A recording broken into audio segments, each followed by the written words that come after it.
Hello all, welcome to my YouTube channel. कैसे हो आप सब? I hope you all are doing very good and आपके preparation और आपके एग्जामिनेशन के लिए आप सब अच्छे से प्रिपेयर कर रहे हैं। Today we are going to start with the lecture number 4 which is regarding the direct tax के स्ट्रिक ऑफ लेक्चर्स जो है।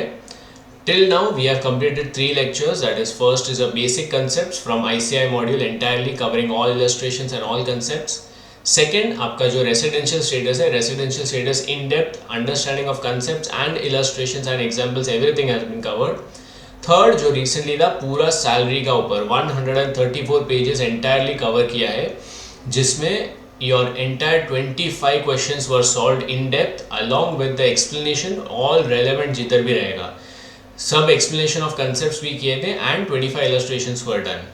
अगर आप अभी तक वो वीडियोस नहीं देखे हैं तो I request you all to please go and see that videos because आपका conceptual clarity should be good before you proceed towards the next learning area. तीनों वीडियोस का link I will be putting in a description and for you all to go and see that particular video.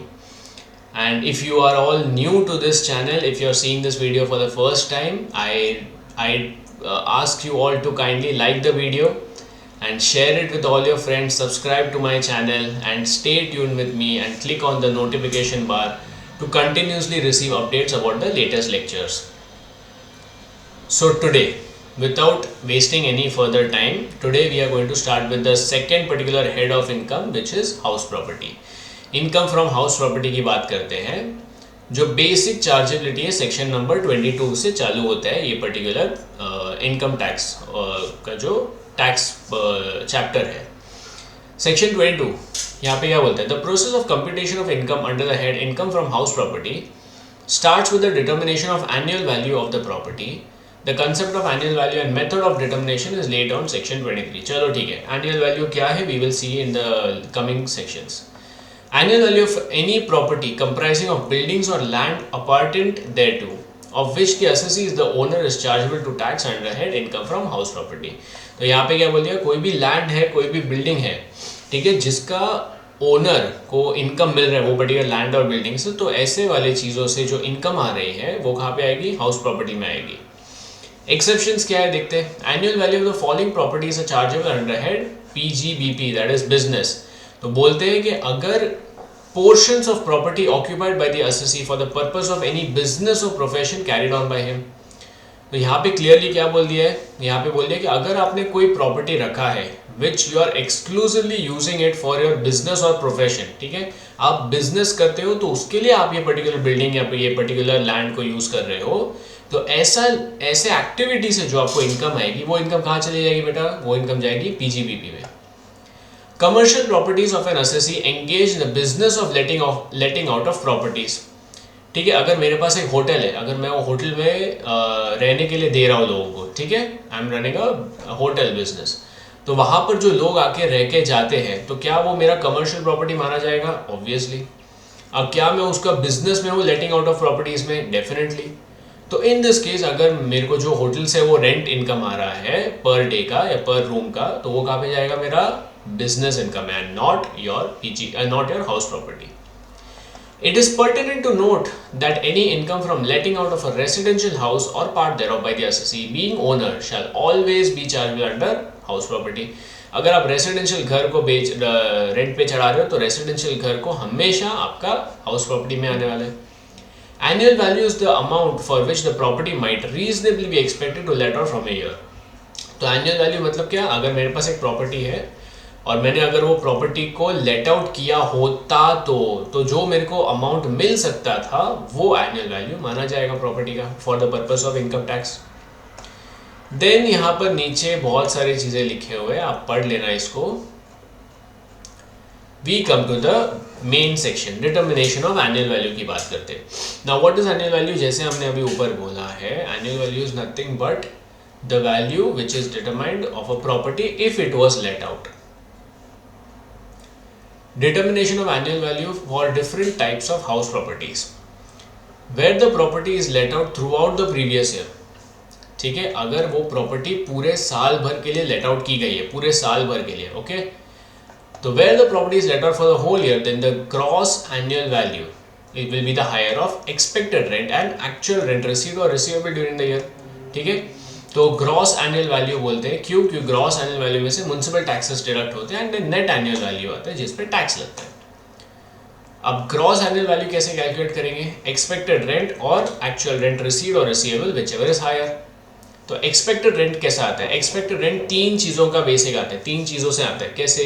एक तो आपका fair rent, एक आपका municipal value और एक आपका स्टैंडर्ड रेंट. जो आपका फेयर रेंट है, फेयर रेंट मतलब क्या? वही सिमिलर एरिया में आपको कितना रेंट मिलता है ये पर्टिकुलर प्रॉपर्टी के लिए. स्टैंडर्ड रेंट, स्टैंडर्ड रेंट मतलब क्या? जो आपका रेंट कंट्रोल एक्ट में डिफाइन किया गया है, स्टैंडर्ड रेंट हर प्रॉपर्टी के हर एरिया के रिगार्डिंग, वो स्टैंडर्ड रेंट हो गया. म्युनिसिपल वैल्यू मतलब जो म्युनिसिपैलिटी आपसे प्रॉपर्टी टैक्स कलेक्ट करता है, तो जो प्रॉपर्टी टैक्स कलेक्ट कर रहा है उसके लिए जो वैल्यूएशन करे, कुछ तो रेट रहेगा, वो रेट कुछ वैल्यू पे लगता है तो म्युनिसिपल टैक्स आता है. तो वो जो वैल्यू है, म्युनिसिपैलिटी जो वैल्यू कंसिडर करती है उसको बोलते हैं म्युनिसिपल वैल्यू. ठीक है, तो यहाँ पे सबसे पहले एक्सपेक्टेड रेंट कैसे निकालने का? It is the higher of fair rent and municipal value but restricted to standard rent. तो सबसे पहले फेयर रेंट और municipal value whichever is higher करो, वो जो अमाउंट आएगा उसको और standard rent whichever is lower करो, वो आएगा आपका एक्सपेक्टेड रेंट. फिर वो आपका expected rent and actual rent whichever is higher. तो can I say higher lower higher? Simple भाषा में अगर आपको नॉर्मल जीएवी कंप्यूट करना है तो हाई लो हाई कर दो. ठीक है, क्या बोलो? High low high. तो पहला हाई, फेयर रेंट और municipal value whichever is higher, that amount और standard rent whichever is lower, that will be your expected rent, then that expected rent और actual rent whichever is higher. अभी इसके देखो यहाँ पे लिखा है fair rent means with similar property, standard rent मतलब रेंट कंट्रोल एक्ट वाला, और म्युनिसिपल वैल्यू मतलब जो म्युनिसिपैलिटी म्युनिसिपल टैक्सेस के लिए लेती है. इलस्ट्रेशन नंबर 1 की बात करते हैं अभी. Sorry, Jayashree owns 5 houses in India. Wow, very rich. Jayashree owns 5 houses in India, all of which are let out. Compute the GAV of each house from the information given below. उनको gross annual value चाहिए. ठीक है, तो gross annual value निकालते हैं ऐसे. सबसे पहले हाउस 1 की बात करते हैं. Municipal value, fair rent, standard rent not applicable है. याद रखो, ये बहुत बड़ा केस लॉ आया था इसके ऊपर, जहाँ पे एक बंदे ने नॉट एप्लीकेबल को जीरो नहीं कंसिडर किया, है ही नहीं, कुछ भी नहीं है बोला.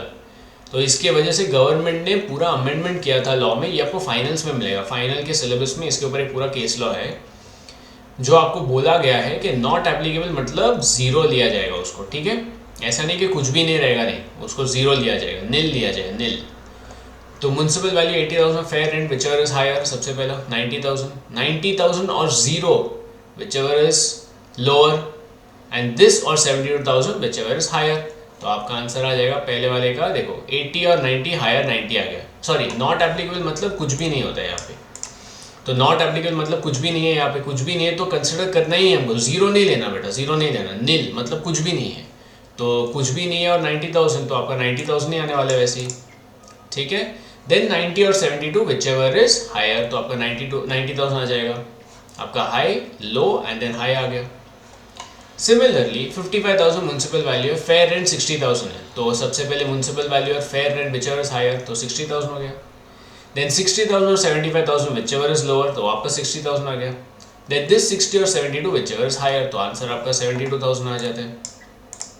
अगेन सिमिलरली 65 और 65, ये तो आपका 65 दोनों सेम ही दे दिया उन्होंने. ठीक है, देन 65 और 58 व्हिचएवर इज लोअर, 58. देन 58 और actual rent 60,000 whichever is higher, तो 60,000. 24,000 और 25,000 व्हिचएवर इज हायर, तो पहले 25,000. 25,000 नॉट एप्लीकेबल मतलब कुछ नहीं है, कुछ नहीं है मतलब 25,000 ही आने वाले वापस, ये है ही नहीं इधर, नथिंग इज देयर. तो again 25,000, not zero. Zero consider करोगे तो आप गलती करोगे, जीरो मत लेना. ठीक है, कुछ भी नहीं होता तो 25,000 ही आएगा. देन 25,000 और 30,000 whichever is higher, 30,000. Similarly here 80,000, 75,000 whichever is higher, 80,000. Then उसके बाद लोअर 80,000 और 78,000 व्हिचएवर इज लोअर, 78,000. देन आपका 78 और 72 whichever is higher, 78,000 is your gross annual value. Okay, तो ये आपका जयश्री का पूरा खत्म हो गया. As per section 23(1) the gross annual value is the higher of expected rent and actual rent received. Perfect. And expected rent is higher of municipal value and fair rent but restricted to standard rent. Very very nicely explained. Next जो आपका 23(1)(c, ये आपका 23(1)(a) और b हो गया. यहाँ पे a और b हो गया.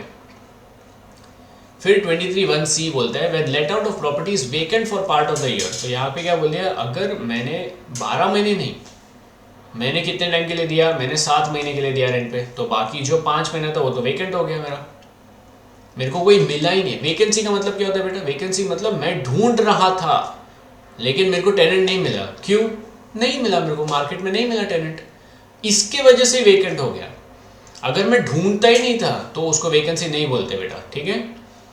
Where let out property is vacant for part of the year and owing to such vacancy the actual rent is lower than the expected rent, then the actual rent received or receivable will be the GAV of the property। मैं आपको ऊपर के example में ही समझाता हूँ। ये यहाँ पे क्या बोल दिया कि अगर मैंने 7 महीने का रेंट दिया था घर, अब 7 महीना रेंट देने के बाद मेरे को बाकी 5 महीने के लिए मिला ही नहीं कोई, मैं ढूंढ रहा था मेरे को कोई नहीं मिला, तो इसमें मेरी क्या गलती है?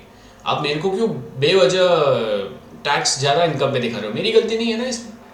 तो गवर्नमेंट बोलते हैं अगर ये वैकेंसी के वजह से तेरा रेंट कम है, क्या बोला मैंने, अगर ये वैकेंसी के वजह से तेरा रेंट कम है तो हम तेरे को माफ करते हैं, जा।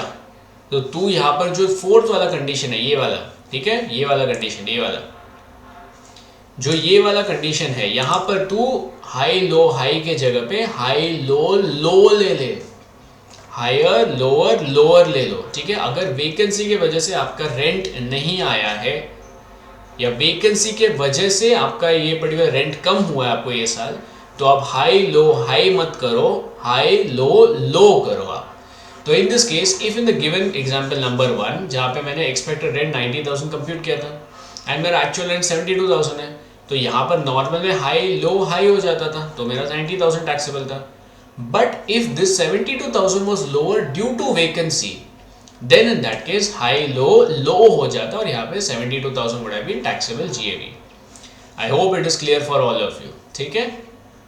Next particular part, in case of self occupied property और अनऑक्यूपाइड प्रॉपर्टी। तो अगर कोई सेल्फ ऑक्यूपाइड प्रॉपर्टी या अनऑक्यूपाइड है जिसमें मैं खुद रहता हूँ, सेल्फ ऑक्यूपाइड मतलब मैं खुद रहता हूँ घर में, तो वहां पे क्या रेंट लगाओगे आप?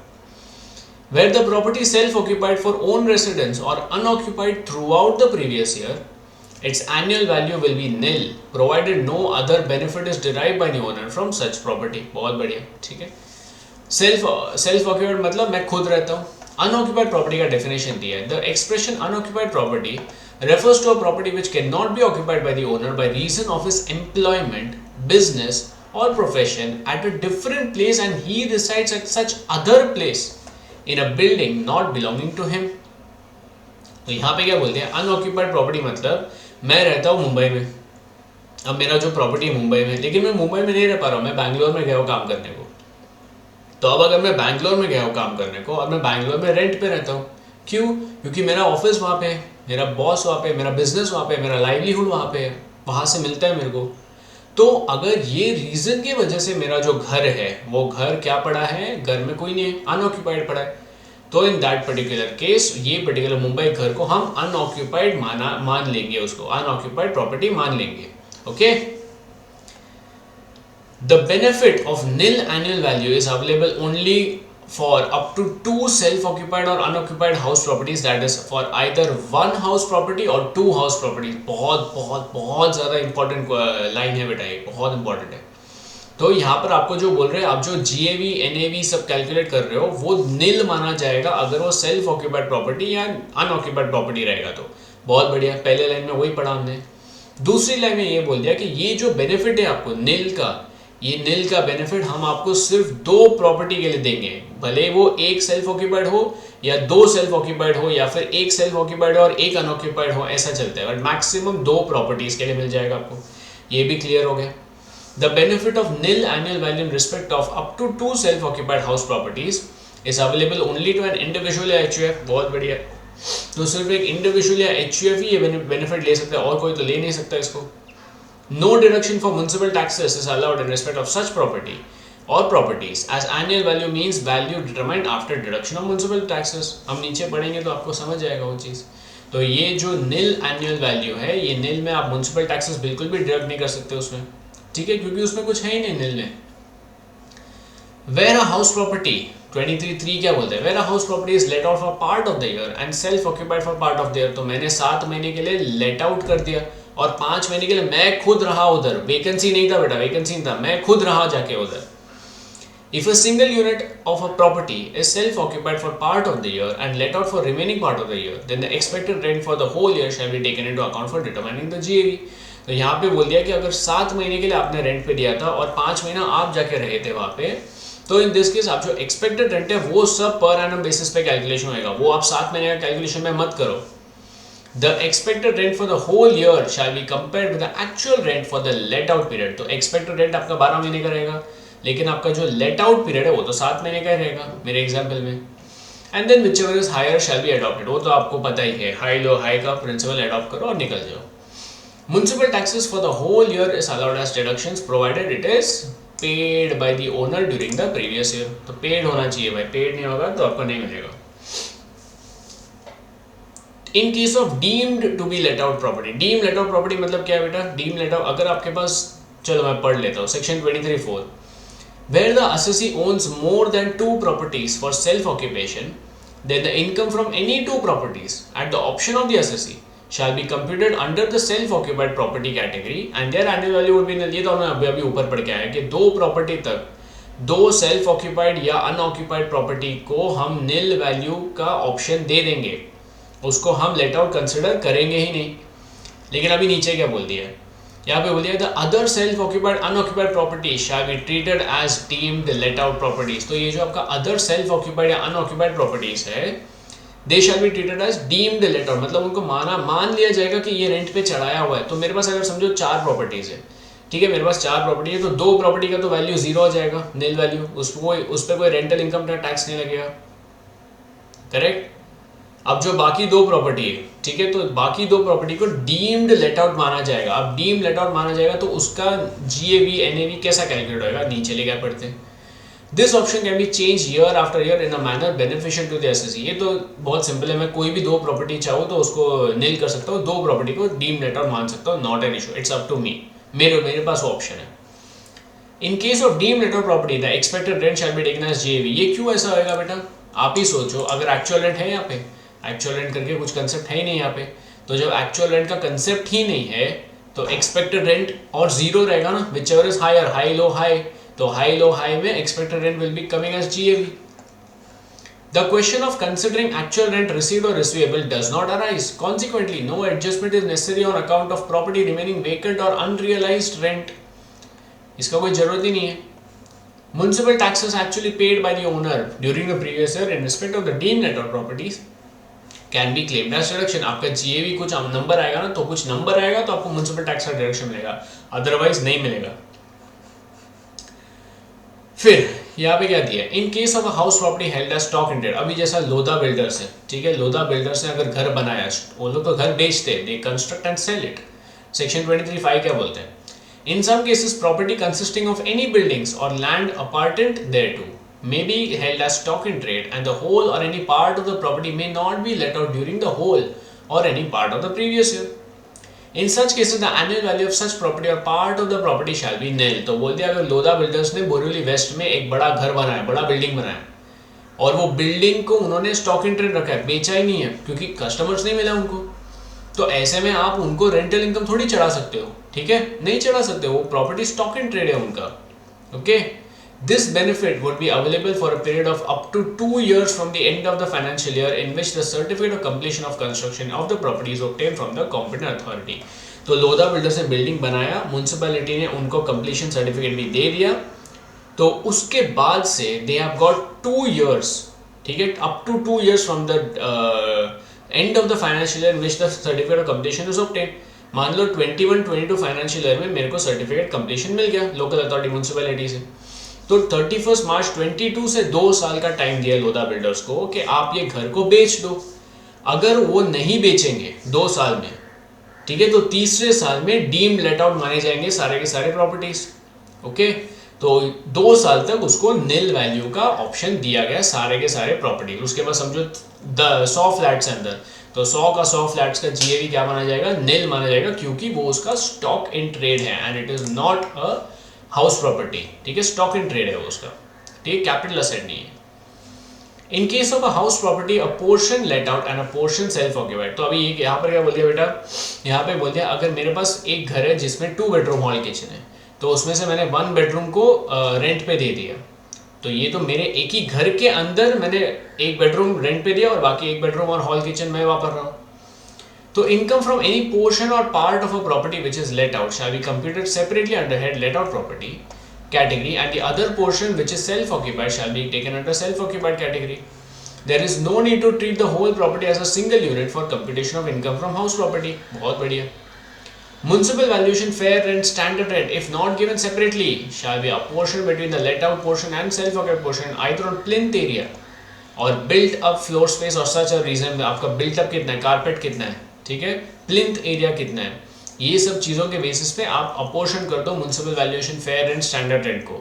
एक बार अपोर्शन कर दिया, फिर जो लेट आउट वाला है उसका कैलकुलेशन लेट आउट के हिसाब से, जो सेल्फ ऑक्यूपाइड है उसका कैलकुलेशन सेल्फ ऑक्यूपाइड के हिसाब से। Property taxes are given on a consolidated basis, मतलब टोटल घर का प्रॉपर्टी टैक्स अगर दिया है, it should be bifurcated on the floor each portion और फ्लोर और ऑन अ रीजनेबल बेसिस। वो भी आप बाइफरकेट कर दो based on plinth area, built up area और सच अदर रीजनेबल बेसिस पे बाइफरकेट कर दो। बहुत बढ़िया। फिर यही चीज़ आपको बॉक्स में जो हमने ऊपर पूरा पढ़ा है वही चीज़ आपको बोला है, ठीक है।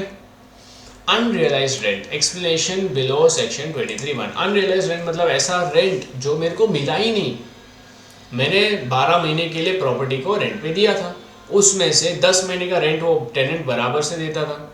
अब 2 महीने का रेंट टेनेंट ने दिया ही नहीं, भाग गया अगले साल बिना दिए, गायब हो गया।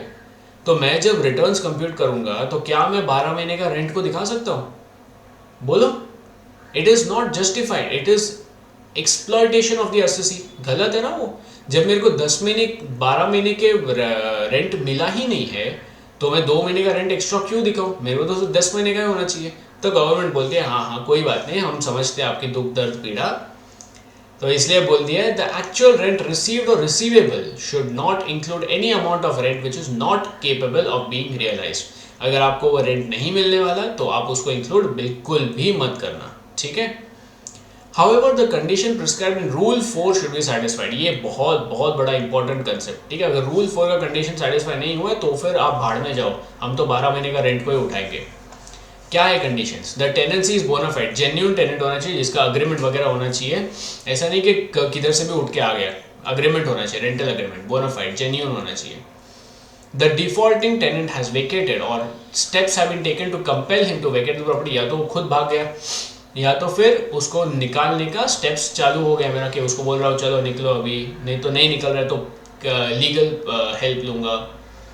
The defaulting tenant is not in occupation of any other property of the SSC. ऐसा नहीं कि मेरा मुंबई का फ्लैट को छोड़ के वो मेरे नासिक के फ्लैट में जाके बैठ गया, ऐसा नहीं चलेगा, ठीक है। मेरे कोई भी प्रॉपर्टी से उसका कोई ताल्लुक नहीं होना चाहिए।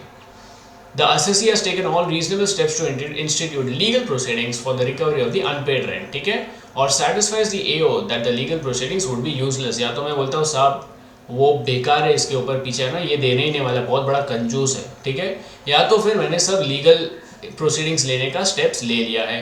तो इन दिस पर्टिकुलर केसेस ये 4 कंडीशन अगर सेटिस्फाई हो गए, रूल नंबर 4, और रूल 4 के ही 4 कंडीशन है, ठीक है। Tenancy should be bona fide, defaulting tenant निकल जाना चाहिए, डिफॉल्टिंग टेनेंट कोई दूसरे घर में जाके रहना नहीं चाहिए, एंड असेसी ने सब रीजनेबल स्टेप्स लेने चाहिए, ठीक है। तो ये अगर कंडीशंस फुलफिल हो जाते हैं तो आपको अनरियलाइज्ड रेंट जो रहता है वो आपको टैक्सेबल करने की जरूरत नहीं है। Property taxes are allowed as deduction from the GAV subject to following 2 condition. It should be borne by the assessee that is the owner and it should be actually paid during the previous year, ठीक है। तो मेरी property है तो मेरे को उसका municipal taxes actually मेरे बैंक अकाउंट से डेबिट होकर निकलना चाहिए, तो मेरे को उसका डिडक्शन मिल जाएगा। And it should actually been paid, तो मेरे को एक्चुअल में पे भी करना चाहिए वो पर्टिकुलर थिंग। अगर मैं पे नहीं करता हूँ, ठीक है, मैं पेएबल दिखाता हूँ और अगले साल मैं पे करता हूँ, हाँ, तो मेरे को ये साल डिडक्शन नहीं मिलेगा, अगले साल मिल जाएगा। देखो वही लिखा है नीचे। If property taxes levied by local authority for a particular previous year are not paid during that year, no deduction shall be allowed in the computation of income from house property of that year। ये similar clause आपको PGBP में दिख जाएगा बेटा, कहाँ पे? Section 43B item, ठीक है, पेमेंट बेसिस पे।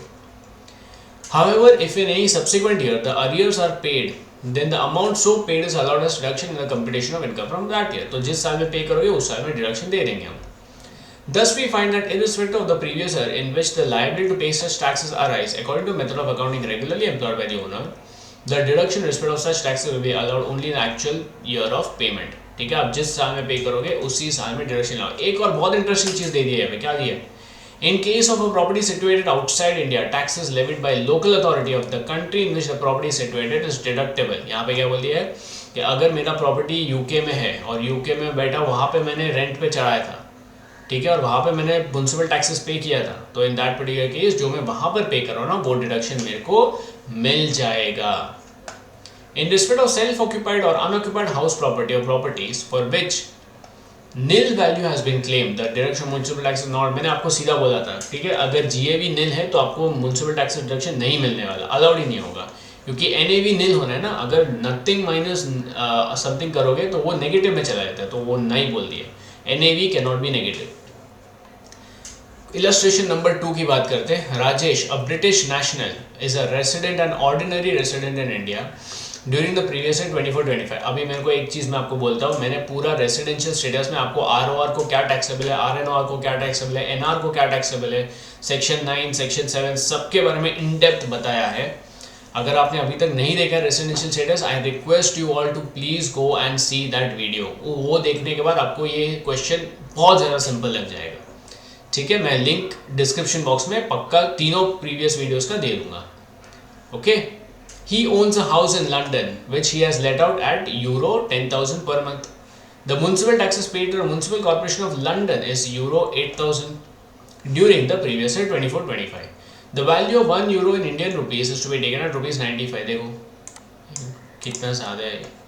Compute Rajesh net annual value of the property. ठीक है, NAV निकालना है. सबसे सिंपल क्या बोलोगे आप? GAV क्या रहेगा उसका? यहाँ पे आपको standard rent, fair rent, municipal value कुछ नहीं दिया है आपको, तो सीधा सीधा आप देखो. For the previous year 24-25 Rajesh is a British national. अब ये ब्रिटिश नेशनल, लेकिन इंडिया में क्या है, ये ROR है. अब ROR तो बेचारा मर गया, उसके लिए तो ग्लोबल इनकम टैक्सेबल है. अभी ग्लोबल इनकम टैक्सेबल मतलब घर जो लंदन में रेंट पे दिया है वो भी इधर टैक्स हो जाएगा. A British national is resident and ordinary resident in India, therefore income received by him by way of rent of the house property located in London is to be included in the total income of India. मर गया बेचारा. Municipal taxes paid in London is to be allowed as deduction from the gross annual value. जैसे 10,000 into ये देखो per month है तो into 12 into 95 minus 8,000 into 95. 8,000 into 12 मत करना बेटा, ठीक है. क्यों? क्योंकि ये हमेशा यहाँ पे पर मंथ कुछ लिखा है नहीं है, और म्यूनसिपल टैक्स हमेशा पर एनम ही होता है. ठीक है, तो ये आपका डिडक्शन मिल जाएगा, ये आपका इंडियन इनकम में टैक्स हो जाएगा. नाउ मेन चीज़ क्या है, DTAA देखना पड़ता है. सिंस ये एक जगह का रेसिडेंट है और दूसरे जगह का नॉन रेसिडेंट है, हो सकता है कि DTAA बोलता है कि रेंटल इनकम सिर्फ वहीं पे टैक्स होएगा जिधर प्रॉपर्टी सिचुएटेड होएगा. आपको इंडिया UK का DTAA देखना पड़ेगा. यहाँ पर तो उन्होंने डायरेक्टली बता दिया कि हाँ टैक्सेबल है, हाँ टैक्सेबल है, मना नहीं कर रहा हूँ, टैक्सेबल तो है. बट अगर DTAA बोलता है कि यहाँ पे टैक्स नहीं होना है, देन आपका सेक्शन 90-91 में देखो of the income tax act, जहाँ पे लिखा है whichever is more beneficial to assessee, domestic laws और DTAA whichever is more beneficial shall always prevail. तो यहाँ पे अगर DTAA बेनिफिशियल हो रहा है कि बोलते हैं इधर टैक्स नहीं लगना चाहिए, तो वो बेनिफिशियल हो जाएगा.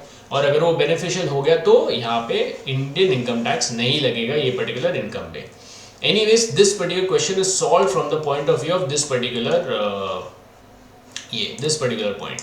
तो यहाँ पे क्लियरली बोल दिया कि अगर बाहर भी आप म्यूनसिपल टैक्स पे करते हो तो आपको उसका डिडक्शन मिल जाता है. बहुत इंपॉर्टेंट क्वेश्चन है. ठीक है, अब एक चीज़ यहाँ पे देखो, ये जो 2 है, ये देखो ये जो 2 है आपका, this was not there in your law. आपके लॉ में लिखा नहीं था कि बाहर का टैक्सेस का मेरे को बेनिफिट मिलना चाहिए. ये कहाँ से आया? ये प्रेसिडेंट से आया. प्रेसिडेंट मतलब डिसाइडेड केस लॉस.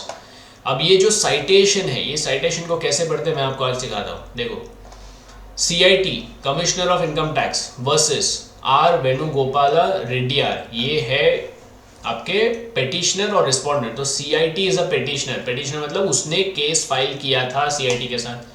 ठीक है, ये जो CIT है उसने केस फाइल किया था हाई कोर्ट के सामने. मैं आपको पढ़ाता हूँ. तो CIT was the petitioner, R Venugopala Reddiar was the respondent.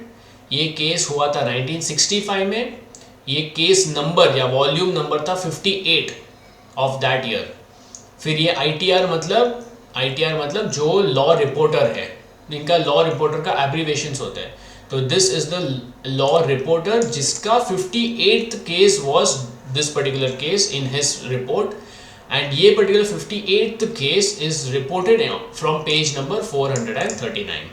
तो एक साइटेशन, एक लॉ साइटेशन, एक प्रेसिडेंस को कैसे पढ़ाते हैं मैंने आज आपको वो भी सिखा दिया है, ठीक है। तो ये CIT versus R Venugopala Reddiar 1965 का केस है, वॉल्यूम नंबर और case number 58, reported by ITR reporter law. ITR जो उनका एब्रीविएशन रहेगा वो लॉ रिपोर्टर है, and this is at page number 439 से, and this case was decided by the Madras high court, ठीक है, ऐसे रिपोर्ट किया जाता है उसको। तो ये पर्टिकुलर केस के वजह से today people are able to take the benefit, and correct भी है। अगर बाहर आप टैक्स पे करो तो आपको उसका बेनिफिट मिलना चाहिए, वरना डबल टैक्सेशन हो जाएगा वो चीज़। चलो अब डिडक्शंस की बात करें तो ये आपका ऊपर पूरा GAV NAV म्युनिसिपल टैक्सेस का कंसेप्ट हो गया। अब उसके बाद सेक्शन 24 की बात करते हैं, जो बोलता है कि आपको दो तरह के डिडक्शंस मिलते हैं आपके नेट एनुअल वैल्यू से, ठीक है। क्या है, सबसे पहले 30% ऑफ NAV अलाउड डिडक्शन, जो भी आपका NAV आता है उसका 30% फ्लैट डिडक्शन मिल जाएगा आपको, ठीक है। ये क्यों मिलता है, हो सकता है कि मैंने वो फ्लैट को 12 महीने का रेंट पे दिया था, अब रेंट पे देके मेरे को उसको खर्चे भी तो आएंगे, मेंटेनेंस करना पड़ेगा, सोसाइटी चार्जेस पे करने पड़ेंगे, कुछ रिपेयर्स वगैरह हो गया वो सब करना पड़ता है। तो अभी गवर्नमेंट बोलती है कि देखो हम तो किसी पे भरोसा नहीं करते भाई, हमको तो ट्रस्ट इश्यूज है, ठीक है। तो गवर्नमेंट बोलती है मैं आपके एक्चुअल एक्सपेंडिचर को बाजू में रख के फेंक देता हूँ और मैं बोलता हूँ स्टैंडर्ड 30% ले दो आप, ठीक है। गवर्नमेंट बोलती है स्टैंडर्ड 30% ले दो, तो 30% कितना आएगा यहाँ पे, there is a flat deduction and is allowed irrespective of the actual expenditure. हो सकता है आपने कुछ भी नहीं किया होगा तो भी आपको 30% मिलेगा, हो सकता है आपने बहुत कुछ किया रहेगा एक्सपेंडिचर, फिर भी आपको 30% तक ही मिलेगा। The assessee will not be entitled to a deduction of 30% in the following cases as the annual value itself is nil। अभी NAV nil है तो नीचे क्या मिलेगा आपको, NAV कब nil हो सकता है, दो चीज़ में, एक तो आपका सेल्फ ऑक्यूपाइड या अनऑक्यूपाइड प्रॉपर्टी होगा, एंड सेकेंड अगर जो लोदा बिल्डर्स है जो 2 साल तक उनका NAV कैन बी nil, तो उनको भी तो 30% का डिडक्शन नहीं मिलने वाला, वही दो चीज़ लिखा है, self occupied unoccupied, self occupied में अनऑक्यूपाइड भी आ जाता है, ठीक है। And in case of property area stock in trade वाला, ठीक है, अप टू 2 years तक का पॉइंट। ये केस में तो जब भी NAV nil रहेगा 30% भूल जाओ आप, ठीक है। Then interest on borrowed capital is allowed as deduction under section 24B। अभी यहाँ पे क्या बोल दिया है, अगर मैंने एक घर खरीदने के लिए या फिर एक घर बनाने के लिए मैंने बैंक से लोन लिया है, अब वो बैंक को मैं लोन का इंटरेस्ट चुका रहा हूँ, तो क्या ये मेरा इंटरेस्ट एक खर्चा ही हुआ ना, तो इसको बोलता है गवर्नमेंट बोलता है हाँ कोई बात नहीं, तो आप इंटरेस्ट का डिडक्शन ले सकते हो, कोई दिक्कत नहीं है, ठीक है। इंटरेस्ट का डिडक्शन आपको पूरा का पूरा हम दे देंगे। क्या बोलते हैं यहाँ पे, interest payable on loans borrowed for the purpose of acquisition, construction, repairs, renewal और reconstruction can be claimed as deductions. Thank you very much. Interest payable on a fresh loan taken to repay the original loan raised earlier for the aforesaid purpose is also admissible as deduction। मतलब अगर मैंने एक loan लिया था X amount का, वो X amount को चुकाने के लिए मैंने दूसरे बैंक से और एक लोन लिया, ठीक है। जो ओरिजिनल लोन लिया था वो भी मैंने कंस्ट्रक्शन ऑफ प्रॉपर्टी के लिए डाला था, और ये लोन को चुकाने के लिए मैंने और एक लोन लिया, और वो और एक लोन जो मैं ले रहा हूँ उस पर मैं इंटरेस्ट भर रहा हूँ, हाँ, तो वो इंटरेस्ट पे आपको डिडक्शन मिल जाएगा, यही लिखा है बेटा, देख लो। तो loan taken to repay an original loan raised for the aforesaid purposes, और ये जो सेकंड लोन पे आप इंटरेस्ट भर रहे हो, that you can claim as deduction. अब प्री कंस्ट्रक्शन पीरियड क्या है पहले वो समझ लेते हैं। अगर आपने लोन लिया है, ठीक है, आज आपने लोन लिया मिस्टर ए से और आप प्रॉपर्टी बना रहे हो, मैंने लोन लिया सपोज मिस्टर ए से और मैं प्रॉपर्टी बनाते जा रहा हूँ, ठीक है। तो मेरा प्रॉपर्टी कंस्ट्रक्शन में चल रहा है, तो कंस्ट्रक्शन में चल रहा है तो क्या हुआ, मैंने तो फिर भी इंटरेस्ट भरना ही है मिस्टर ए को। अब मेरा प्रॉपर्टी कंस्ट्रक्ट हो रहा है, लेकिन मैं तो इंटरेस्ट पे कर रहा हूँ मिस्टर ए को। अब ये जो इंटरेस्ट पेमेंट होता है, this interest is a interest of pre construction period. मेरा कंस्ट्रक्शन होने के पहले, मेरा कंस्ट्रक्शन ऑफ द प्रॉपर्टी होने के पहले वाला पीरियड में मैं जो इंटरेस्ट पे कर रहा हूँ उसको बोलते हैं pre construction interest. Pre-construction period is a period prior to the previous year in which the property is acquired or construction is completed. Very good. Interest payable on borrowed capital for the period prior to previous year in which the property has been acquired or constructed, pre-construction interest, as reduced by any part thereof allowed as deduction under any other provisions of the Act, can be claimed as a deduction over a period of 5 years in equal annual installments commencing from the year of acquisition और completion of construction.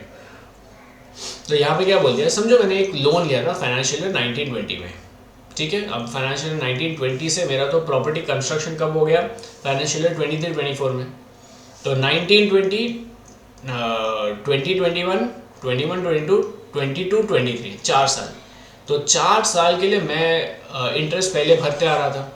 तो वो जो total interest रहेगा, हाँ तो बेटा देखो मैंने आज जो इंटरेस्ट लिया 4 साल का, तो वो जो 4 साल का मेरा इंटरेस्ट रहेगा वो मेरा प्री कंस्ट्रक्शन इंटरेस्ट माना जाएगा, ठीक है। और वो 4 साल का जो भी टोटल इंटरेस्ट रहेगा वो मेरे को 5 इक्वल एनुअल इंस्टॉलमेंट्स में मिलेगा। कब से, जब से मेरा प्रॉपर्टी कंस्ट्रक्ट हो गया, जिस साल में। तो अभी मेरा प्रॉपर्टी कौन से साल में कंस्ट्रक्ट हुआ, फाइनेंशियल ईयर 23-24 में हुआ। तो 23-24 फाइनेंशियल ईयर में जो मेरे को इंटरेस्ट का डिडक्शन मिलेगा वो 2 पार्ट का रहेगा। एक तो जो प्री कंस्ट्रक्शन इंटरेस्ट रहेगा उसको डिवाइड बाय 5 एक साल में फ्रॉम फाइनेंशियल ईयर 23-24 लेके जाऊंगा। एंड जो फाइनेंशियल ईयर 23-24 का इंटरेस्ट रहेगा, जो करंट ईयर का इंटरेस्ट है, वो तो मेरे को फुल्ली अलाउड रहेगा, यही चीज़ बोल दी है। तो मेरा जो प्री कंस्ट्रक्शन होने के पहले तक का जितना भी इंटरेस्ट रहेगा वो मेरे को अगले 5 साल में मिल जाएगा। एंड जो in the year of completion है प्रॉपर्टी का वो मेरे को फुल्ली अलाउड मिल जाएगा। Interest for the year in which the construction is completed or property is acquired. Interest relating to a year of completion, that is in our example financial year 23-24, of construction or acquisition of property can be fully claimed in that year irrespective of the date of completion. Financial year 23-24 में कभी complete हुआ उससे फ़र्क नहीं पड़ता, ये साल में खत्म हुआ तो ये साल का इंटरेस्ट आप पूरा ले लो। इसके पहले का जितना भी इंटरेस्ट है प्री कंस्ट्रक्शन वाला उसको आप ये साल से 5 ईयर्स में डिवाइड करो, that is financial year 23-24, 24-25, 25-26, 26-27 and 27-28, ये 4-5 साल में आप इक्वली वो प्री कंस्ट्रक्शन इंटरेस्ट को डिवाइड करके क्लेम कर लो, आप कोई दिक्कत नहीं। Then the most important part, जो ये वाला पार्ट है, deduction in respect of self occupied और unoccupied property where annual value is nil. ये जो नंबर 1 है ना बेटा, ये मेरे को जेन्युइनली बहुत ज़्यादा रॉन्ग लगा, ठीक है। क्यों बोलता हूँ मैं आपको, under the default tax regime under section 115 BAC, अभी जो एसएससी न्यू रेजिम उठाएगा, तो न्यू रेजिम जो एसएससी उठाएगा तो उसको सेल्फ ऑक्यूपाइड या अनऑक्यूपाइड प्रॉपर्टी के रिगार्डिंग 1 रुपए का भी इंटरेस्ट डिसअलाउ किया है, मिलेगा ही नहीं, जाओ भाड़ में जाओ बोल दिया गवर्नमेंट ने। 1 रुपए का भी इंटरेस्ट आपको डिडक्शन नहीं मिलेगा। This is very very very harsh because today people genuinely जो इंटरेस्ट पे करते हैं उनको पूरा डिस्करेज हो जाएगा इन्वेस्टमेंट करने से from real estate. There would be no deduction on account of interest on loan under section 24B under the default tax regime under section 115 BAC in respect of the property referred to in section 23(2), that is self occupied or unoccupied property। ये बहुत बड़ा झटका मार दिया उन्होंने। तो अगर आप न्यू रेजिम में आते हो, आपके पास न्यू रेजिम में सेल्फ ऑक्यूपाइड प्रॉपर्टी पे लोन चल रहा है, उसका जो इंटरेस्ट अमाउंट रहेगा भूल जाओ। अगर आप न्यू रेजिम में हो, आपने प्रॉपर्टी लेट आउट किया है और वो लेट आउट प्रॉपर्टी के अगेंस्ट आपको इंटरेस्ट है, पे कर रहे हो, हाँ ठीक है क्लेम कर लो। अगर आप ओल्ड रेजिम में हो तो क्या होता है, ये देखो यहाँ पे लिखा है, ओल्ड रेजिम में भी अगर आप हो, अगर वो लेट आउट प्रॉपर्टी रहेगा तो फुल्ली अलाउड है। ओल्ड रेजिम में अगर सेल्फ ऑक्यूपाइड जिसका एनुअल वैल्यू निल होता है तो क्या होता है देखते हैं। Under the optional tax regime normal provisions of the act, in case the assessee has exercised the option of shifting out of the default tax regime under section 115 BAC 1A, the assessee will be allowed a deduction on account of interest including 1/5 of the accumulated interest of pre-construction period। ठीक है, तो मेरा जो interest 1/5 जो pre construction का भी include करके total मेरा जो इंटरेस्ट आता है वो कितने तक का रेस्ट्रिक्ट हो जाएगा। Where the property is acquired or constructed with capital borrowed on or after 1/4/1999 and such acquisition or construction is completed within 5 years from the end of the financial year in which the capital was borrowed। तो मैंने loan उठाया 1/4/1999 के बाद और मैंने acquisition construction भी complete कर दिया with in 5 years from the end of the financial year in which the loan was taken. तो अगर ये कंडीशन सेटिस्फाई हो गया है तो मेरे को ओल्ड रेजिम में सेल्फ ऑक्यूपाइड या अनऑक्यूपाइड प्रॉपर्टी के लिए मैक्सिमम इंटरेस्ट कितना मिलेगा, 2 लाख रुपया मिलेगा। और ये 2 लाख भी मैक्सिमम 2 प्रॉपर्टीज के लिए अलाउड है, 1 और 2 सेल्फ ऑक्यूपाइड प्रॉपर्टीज। ठीक है, ये उतना ही मिल सकता है, उससे ज़्यादा नहीं मिल सकता। अगर आपके पास एक से ज़्यादा है तो फिर आप मैक्सिमम 2 ले सकते हो, अगर आपके पास एक है तो एक ही ले लो, कोई दिक्कत नहीं है। ठीक है, तो यहाँ पे और यहाँ पे क्या बोल दिया, if the certificate is also mentioned, तो सर्टिफिकेट भी होना चाहिए आपका, ठीक है। तो कंडीशंस क्या है, अगर ओल्ड रेजिम में आपको इंटरेस्ट का डिडक्शन चाहिए, सबसे पहले आपने कैपिटल 14,1999 के बाद बोरो किया, यस सर। फिर वो construction acquisition of the property 5 साल के अंदर कर दिया from the end of the financial year which the capital was borrowed, yes sir. फिर आपने सर्टिफिकेट भी प्रोवाइड किया गया, क्या सर्टिफिकेट सर, क्या सर्टिफिकेट, जहाँ पे आप इंटरेस्ट जिसको पे कर रहे हो उससे एक सर्टिफिकेट चाहिए। उसके बाद में एक क्वेश्चन में आता हूँ, ये देखो certificate, for the purpose of claiming deduction of ₹2 lakh as per B1, the assessee should furnish a certificate from the person to whom interest is payable on the capital borrowed, specifying the amount of interest and for the purpose of such acquisition, construction of the property or conversion of the whole or in part of capital borrowed which remains to be repaid as a new loan। तो जिसको आप interest पे करो उससे आपको एक certificate मिलना चाहिए। इसलिए जब भी आप इनकम टैक्स रिटर्न्स वगैरह फाइल करते हैं तो आपको कोई भी सीए, अगर आपका हाउस प्रॉपर्टी का इंटरेस्ट चल रहा है तो आपको 100% आपको बोलेगा कि मेरे को इंटरेस्ट सर्टिफिकेट चाहिए। उसके बिना ये 2 लाख वगैरह क्लेम करना बिल्कुल भी रिस्की एंड गलत है। Then we go on to next one, where the property is repaired, renewed or reconstructed with capital borrowed on after 1499। ऊपर के सब कंडीशन है, 5 साल का नहीं है। सो यहाँ पे बोला मैंने कैपिटल जो लोन लिया, मैंने लोन लिया कभी 14,1999 के बाद, क्यों लिया, रिपेयर के लिए, रिन्यूअल के लिए, reconstruction of my existing property, ये प्रॉपर्टी को रिपेयर वगैरह करने के लिए मैंने ये लोन लिया। तो इन दैट पर्टिकुलर केस अगर ये रिपेयर वगैरह करने के लिए मैंने लोन लिया है तो इन दैट पर्टिकुलर केस मेरे को कितना मिलेगा, मैक्सिमम 30,000 रुपीज का इंटरेस्ट का डिडक्शन मिल जाएगा for maximum 2 self occupied property. अगर आपके पास एक है तो एक का ही पूरा ले लो, नहीं तो अगर 2 है तो मैक्सिमम दोनों के लिए आपको 30,000 मिल जाएगा। तो अभी मैं आपको एक समरी करता हूँ, ठीक है। यहाँ पे अगर मेरे पास, सबसे पहले सुन लो मेरी बात, ठीक है, मैं न्यू रेजिम में जा रहा हूँ 115 BAC वाला, ठीक है। मेरे पास लेट आउट प्रॉपर्टी है, तो लेट आउट प्रॉपर्टी अगेंस्ट मेरा इंटरेस्ट 100% क्लेम फुल्ली अलाउड है, यस सर फुल्ली अलाउड है। Self occupied property under new regime, सबसे पहले न्यू रेजिम में है, वहाँ पे लेट आउट किया, तो लेट आउट किया तो मेरे को इंटरेस्ट का फुल डिडक्शन मिल जाएगा। न्यू रेजिम में सेल्फ ऑक्यूपाइड प्रॉपर्टी है, तो सेल्फ ऑक्यूपाइड प्रॉपर्टी के अगेंस्ट कुछ भी इंटरेस्ट मिलता है कि आपको, बोलो बोलो बोलो, नहीं मिलेगा। वही तो बहुत बड़ा डिस्करेजिंग पॉइंट है, 0 रुपीज एज इंटरेस्ट मिलेगा आपको। नाउ ओल्ड रेजिम में, ओल्ड रेजिम में अगर मेरे पास लेट आउट किया है प्रॉपर्टी को, ओल्ड रेजिम में लेट आउट किया, हाँ सर ले लो ना, 100% फुल्ली अलाउड, लेट आउट रहेगा तो फुल्ली अलाउड। ओल्ड रेजिम में अगर सेल्फ ऑक्यूपाइड रहेगा, हाँ तो रुक जाओ सर रुक जाओ, क्या आपने वो पर्टिकुलर लोन जो लिया है वो एक्विजिशन या कंस्ट्रक्शन के लिए लिया है, 1999 के बाद लिया है, 5 साल के अंदर कंस्ट्रक्शन कंप्लीट किया है, सर्टिफिकेट प्रोवाइड किया ना सर, सब कुछ दिए, तो हाँ तो 2 लाख का डिडक्शन ले लो। अगर वो लोन मैंने 14,1999 के बाद लिया है, मैंने रिपेयर्स, रिन्यूअल या रिकंस्ट्रक्शन के लिए लिया है, हाँ लिया है सर, तो मैक्सिमम 30,000 का ले लो। ये 2 लाख और 30,000 कितना, मैक्सिमम 2 सेल्फ ऑक्यूपाइड या अनऑक्यूपाइड प्रॉपर्टीज को मिल जाएंगे। Are you clear? ठीक है, ये आपको एकदम मैंने सिंप्लीफाइड करके पूरा भाषण जो ऊपर का इन्होंने फेंक के मारा है वो पूरा भाषण का क्लियर कट मैंने आपको इन दी एंड एक समरी बताया अभी जस्ट। इसको लिख के ले लेना, जो भी मैंने बोला आपके रिकॉर्ड्स में रहेगा वो बेटा। अभी इलस्ट्रेशन नंबर 3 देखते हैं। मानस है, उसके पास 2 प्रॉपर्टी है, एक एट बॉम्बे जहाँ पे उसका फैमिली रहता है और एक एट दिल्ली जो अनऑक्यूपाइड है, बहुत बढ़िया। और मानस का रहता है Chandigarh for his employment purpose in rented house. तो क्या ये अनऑक्यूपाइड प्रॉपर्टीज का डेफिनेशन में फिट होता है? एब्सोल्युटली फिट होता है। अगर फिट नहीं होता था तो उसको अनऑक्यूपाइड प्रॉपर्टी माना ही नहीं जा सकता, ठीक है, उसको अनऑक्यूपाइड नहीं माना जा सकता। For acquisition of house property eight Bombay, Mumbai का घर लेने के लिए, he has taken a loan of 30 lakhs at 10% per annum on 1423. Very good. He has not repaid any amount so far. Excellent. In respect of house property at Delhi, he has taken a loan of 5 lakhs at 11% per annum on 11023 towards repairs. अब ये कब लिया? 11023 को लिया। Compute the deduction which would be available to him under section 24B for AY 2526 in respect of interest payable on such loan if he exercises the option of shifting out of the default tax regime provided under the section 115 BAC1A। ये तो बड़ा simple है बेटा, अगर ये old regime में जाएगा तभी तो उसका इंटरेस्ट का डिडक्शन मिलने वाला है। न्यू रेजिम में होता है तो ये तो दोनों सेल्फ ऑक्यूपाइड प्रॉपर्टी, कुछ नहीं मिलता उसको, भगा देते उसको उधर से। नाउ इसके पास कितना, अब ये कहाँ पे रहता है? चंडीगढ़ में रहता है एम्प्लॉयमेंट के लिए और वो भी रेंटेड घर में रहता है, तो वो तो उधर बेचारा रेंट पे कर रहा है। अभी 2 उसके पास प्रॉपर्टी है जो अनऑक्यूपाइड या सेल्फ ऑक्यूपाइड है, तो ये 2 प्रॉपर्टी का NAV निल हो सकता है?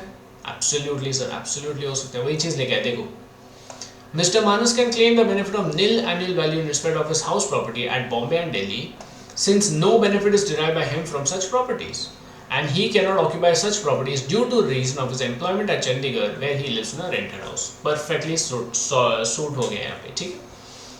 तो अगर वो सेल्फ ऑक्यूपाइड है या फिर अनऑक्यूपाइड है तो आप उसको नील एनुअल वैल्यू दे सकते हो, और अनऑक्यूपाइड बोलने के लिए आपको ये पर्टिकुलर पर्पस फुलफिल करना पड़ता है। अगर ये फुलफिल नहीं होता है, ठीक है, अगर वो किधर तो कुछ सी लॉजिकली इफ यू सी, हो सकता है कि वो चंडीगढ़ में कुछ और काम के लिए गया है और वो रेंटेड हाउस में नहीं रह रहा है, इन दैट केस तो फिर भी आप उसको अनऑक्यूपाइड या सेल्फ ऑक्यूपाइड मान के चलोगे। प्रॉब्लम तभी आता है जब 3 या 4 घर होते, तो तभी डीम लेट आउट प्रोविजंस हो जाते। In this case, unoccupied is fulfilled, everything is fulfilled. Now we first come to his Bombay house. अब बॉम्बे घर को उसने 30 लाख का लोन लिया है 1423। मेरे को बताओ फॉर फाइनेंशियल ईयर 24-25 कितना लोन रहेगा? सिंपल 30 लाख इंटू 10%, और क्या 30 लाख इंटू 10% बॉम्बे वाले के लिए। और ये जो बॉम्बे वाला है ये किसके लिए लिया है? पढ़ लो एक्विजिशन, ठीक है। तो यहाँ पे एक्विजिशन है तो ये सेल्फ ऑक्यूपाइड प्रॉपर्टी है। ओल्ड रेजिम में कितना लिमिट है बेटा? 2 लाख लिमिट है, तो यहाँ पे 2 लाख रेस्ट्रिक्टेड टू 2 लाख हो जाएगा एंड ये बाहर 2 लाख आ जाएगा आपका। तो बॉम्बे घर जो उसने लोन पे एक्विजिशन के लिया था, it is on or after 1/4/1999 and we are assuming that this, अभी अज्यूम करनी चाहिए क्योंकि एक्विजिशन है तो फिर डायरेक्ट एक्विजिशन, तो उधर आपको कंस्ट्रक्शन की जरूरत नहीं है। तो अक्वायर भी उसने बाद में ही किया है, तो एक्विजिशन भी 5 साल में हो ही गया है उसका। फिर उसने आई एम अज्यूमिंग सर्टिफिकेट भी उसने दे दिया रहेगा, तो फिर सच सब कुछ हो गया। ये एक्विजिशन भी खत्म, ये भी बाद में, सर्टिफिकेट भी दे दिया, सब कुछ दे, तो 2 लाख का लिमिट आ जाएगा। अब ये जो दूसरा लोन लिया 5 लाख का, ये तो उसने 110 को लिया, ठीक है। तो 5 लाख इंटू 11% इंटू 6/12 होना चाहिए, है कि नहीं? अरे बाप रे, क्या कर दिया पे, क्या कर दिया? 55,000 कैसे आ गया सर? 6/12 क्यों नहीं लिया? 6 महीने का है ना। अरे गाइस पढ़ो बराबर से, 110/23 ये जानबूझ के आपको दिया है ये, ठीक है, ये जानबूझ के आपको दिया है। आपको क्या देखना है? फाइनेंशियल ईयर 23-24 में कितना है, ठीक है, sorry 24-25, financial year 24-25 that is AY 25-26। तो उधर तो पूरा 12 महीने का इंटरेस्ट है ना, तो फुल आएगा 55,000। और ये जो दिल्ली प्रॉपर्टी जो आपका सेल्फ ऑक्यूपाइड या अनऑक्यूपाइड है, जो भी बोलो, तो दिल्ली प्रॉपर्टी के लिए उसने क्यों लिया था? रिपेयर्स के लिए। तो रिपेयर्स के लिए अगर सेल्फ ऑक्यूपाइड या अनऑक्यूपाइड प्रॉपर्टीज में होता है तो कितना मिलता है बेटा? ओल्ड रेजिम में 30,000 मिलता है। Self occupied property old regime में अगर रिपेयर्स के लिए लिया हुआ है तो मैक्सिमम इंटरेस्ट का 30,000 मिलता है, तो it is restricted to 30,000। Now this 2 lakh plus this 2,30,000 कितना आता है? 2 लाख प्लस 30 2 लाख 30 हो जाते हैं। Now this 2 lakh 30 is also restricted to 2 lakh rupees। तो maximum deduction under house property कितना मिलेगा किसी को? 2 लाख रुपए मिलेगा। ये कहाँ पे लिखा है? नीचे लिखा है आपको, ठीक है, नीचे लिखा है। मैं जब दूध जाऊंगा मैं आपको बताता हूँ वो चीज़, ठीक है। 2 लाख रुपीज़ मैक्सिमम डिडक्शन मिलेगा। तो अगर आप एक्विजिशन कंस्ट्रक्शन के लिए लेते हो तो उधर भी आपको 2 लाख का लिमिट है, और अगर आप रिपेयर्स के लिए लेते हो तो उधर 30,000 का लिमिट है। ये सब ओल्ड रेजिम में है, एंड ये दोनों मिलाकर भी 2 लाख तक ही रेस्ट्रिक्ट किए जाते हैं। सर्टिफिकेट हो गया, दे दो, बल्ब वाला हमेशा पढ़ने का। The ceiling limit would not apply to let out और डीम लेट आउट, ये तो हमको पता है भाई। The ceiling limit prescribe for self occupied as above in respect of interest on loan borrowed does not apply to let out और deem let out property irrespective of the regime. भाड़ में क्या, कौन सा ओल्ड न्यू फर्क नहीं पड़ता, आपने लेट आउट किया आपको इंटरेस्ट का फुल डिडक्शन मिल जाएगा। Now, interest allowed on accrual basis. Deduction under section 24B for interest available on accrual basis. Therefore, interest accrued but not paid during the year can also be claimed. Accrual basis पे आता है आपको, ठीक है। Now, in case of let out or deemed let out, interest accrued is allowable as deduction without ceiling limit. However, in case of default tax regime under 15BAC, the resultant loss from house property cannot be set off against the income from any other head. Whereas, under normal provisions of the Act, the resultant loss can be set off against any other head to the extent of 2 lakh. ये बहुत अच्छा चीज़ है, ठीक है। आपको new regime में तो loss का डिसअलाउ भी, जो IHP लॉस होता है वो भी आपको डिसअलाउ कर दिया, नॉट अलाउड बोलिया, नहीं मिलेगा। तो बहुत सारे अमेंडमेंट्स कर दिए उन्होंने। Inside the head of house property भी लॉसेस का कैलकुलेशन चेंज किया, and outside the head of IHP उधर भी आपको जो सेट ऑफ वाले प्रोविजंस है उधर भी चेंजेस कर दिया है। ओल्ड रेजिम में अलाउ किया, न्यू रेजिम में वो भी निकाल दिया। Unpaid purchase price would be considered as capital borrowed. अभी मेरे को ये चीज़ आपको समझाएंगे, एक एग्जांपल देता हूँ। एक A है, एक B है। अब ए जो है बी से घर खरीदते हैं, ठीक है, ए जो है वो बी से घर खरीद रहे हैं, तो ए बोलते हैं कि बी मैं काम करता हूँ, मैं तेरे को इंस्टॉलमेंट्स में ये पैसा देता हूँ और इंटरेस्ट भी साथ में देता हूँ। तो यहाँ पे it is kind of financing agreement हो गया कि बी उसको काइंड ऑफ एक लोन दे रहा है कि मेरे को आराम से दे दे मेरे को इंस्टॉलमेंट्स और इंटरेस्ट भी दे दे साथ में। तो यहाँ पे बोल दिया कि ऐसा अगर सिचुएशन आता है तो ए जो इंटरेस्ट पे कर रहा है वो भी वो IHP में क्लेम कर सकता है, कोई दिक्कत नहीं है, पढ़ लो बेटा। Unpaid purchase price would be considered as capital borrowed, where a buyer A enters into an arrangement with seller B to pay the sale price in installments along with interest due thereon. The seller becomes a lender in relation to the unpaid purchase price and the buyer becomes a borrower. In such a case, the unpaid purchase price can be treated as capital borrowed for acquiring property and interest thereon can be allowed under section 24. Very simple. Last point देखो, interest on unpaid interest is not deductible. क्या बोल दिए? अगर मेरे को जो interest भरना था बैंक का, वो इंटरेस्ट मैंने बैंक का भरा ही नहीं और वो इंटरेस्ट भरने के लिए मैंने लोन लिया था और वो लोन पे मेरे को वापस इंटरेस्ट आ रहा है, बात समझो, अंडरस्टैंड प्रॉपरली, ठीक है। मैंने SBI बैंक से लोन लिया, अब वो SBI बैंक को 100 रुपये का लोन लिया, मेरे को 10 रुपये इंटरेस्ट देना था।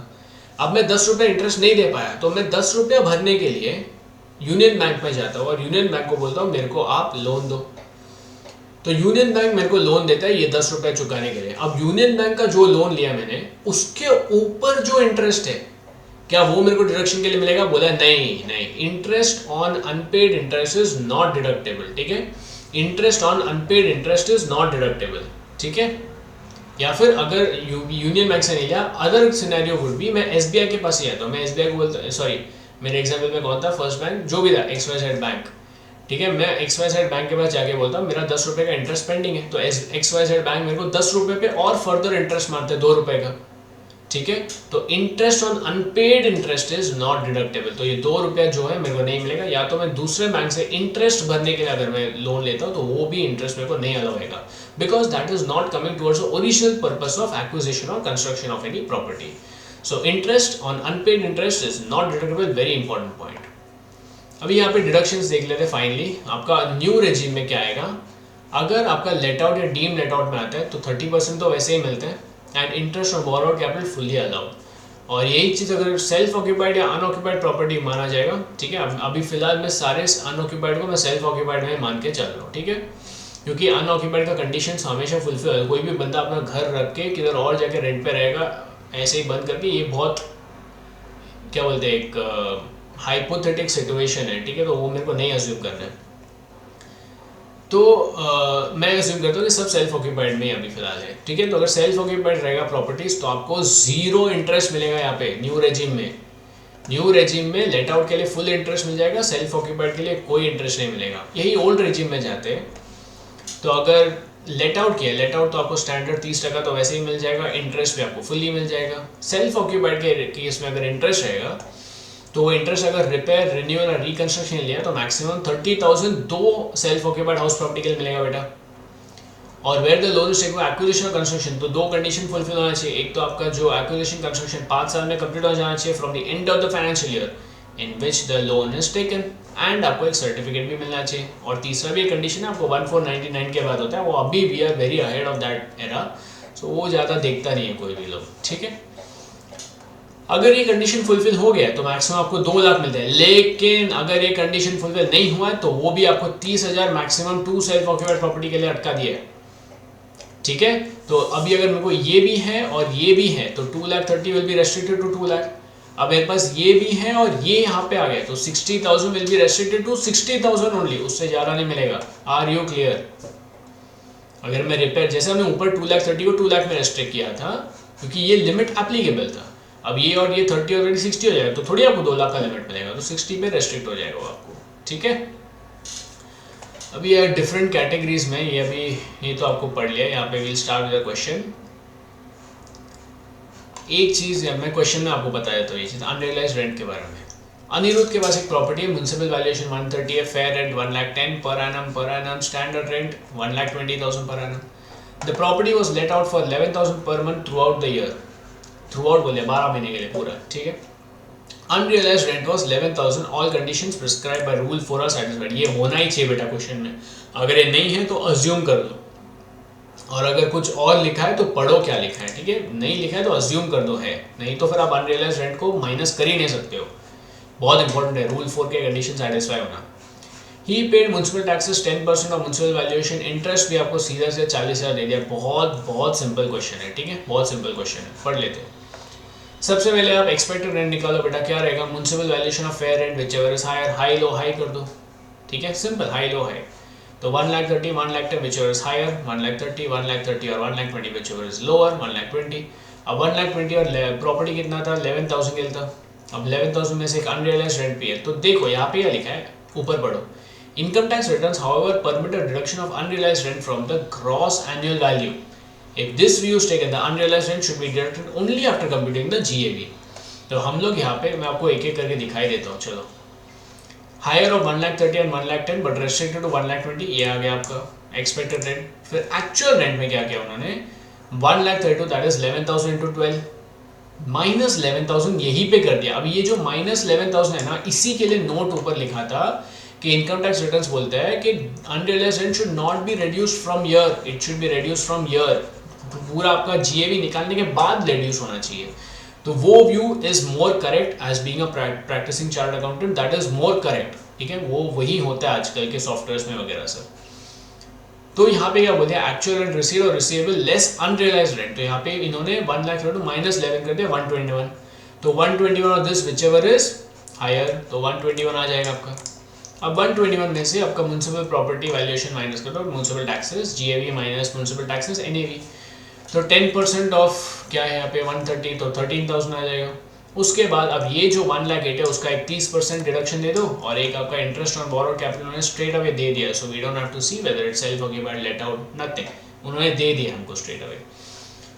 तो यहाँ पर 40,000। यहाँ पे मेरे को एक बात बताओ, ये जो है ये लेट आउट प्रॉपर्टी है बेटा, लेट आउट प्रॉपर्टी में कुछ डिडक्शन आता है, नहीं आता है, ठीक है, 100% अलाउड है दोनों ही रेजिम में। तो 40,000 पे क्या, चलो 40 माइनस कर दो, उसका income from house property is 35,600। नीचे देखो वही चीज़ जो मैंने बोला 11,000 वाला पॉइंट, वही चीज़ नीचे आपको डाल के दिया है। ये देखो ये 11,000 का नीचे पॉइंट डाल के दिया है। Alternatively, if as per income tax returns, unrealized rent is deducted from the GAV, then the GAV would be 1,32,000, being higher of 120 and 132. Thereafter, unrealized rent of 11,000 and municipal tax of 13,000 would be deducted from GAV of 132 and arrive at NAV of 108. आपका answer will be same बेटा, कभी कभार changes हो सकते हैं यहाँ से। सो अभी ये क्वेश्चन में this was higher than this, अगर ये कम होता, यहाँ पे अगर 15,000 होता तो 15,000 अनरियलाइज होता तो ये कम होता, तो the calculation would have changed. So always it is better you calculate this on gross basis actual rent, and then यहाँ पे आप माइनस कर दो, ठीक है, that is a correct way to arrive. Then यही चीज़ आपका बोल दिया। बस इलस्ट्रेशन नंबर 5 की बात करते हैं। गणेश के पास एक प्रॉपर्टी आगे म्यूनसिपल वैल्यूएशन 2,50,000 फेयर रेंट और स्टैंडर्ड रेंट दे दी है।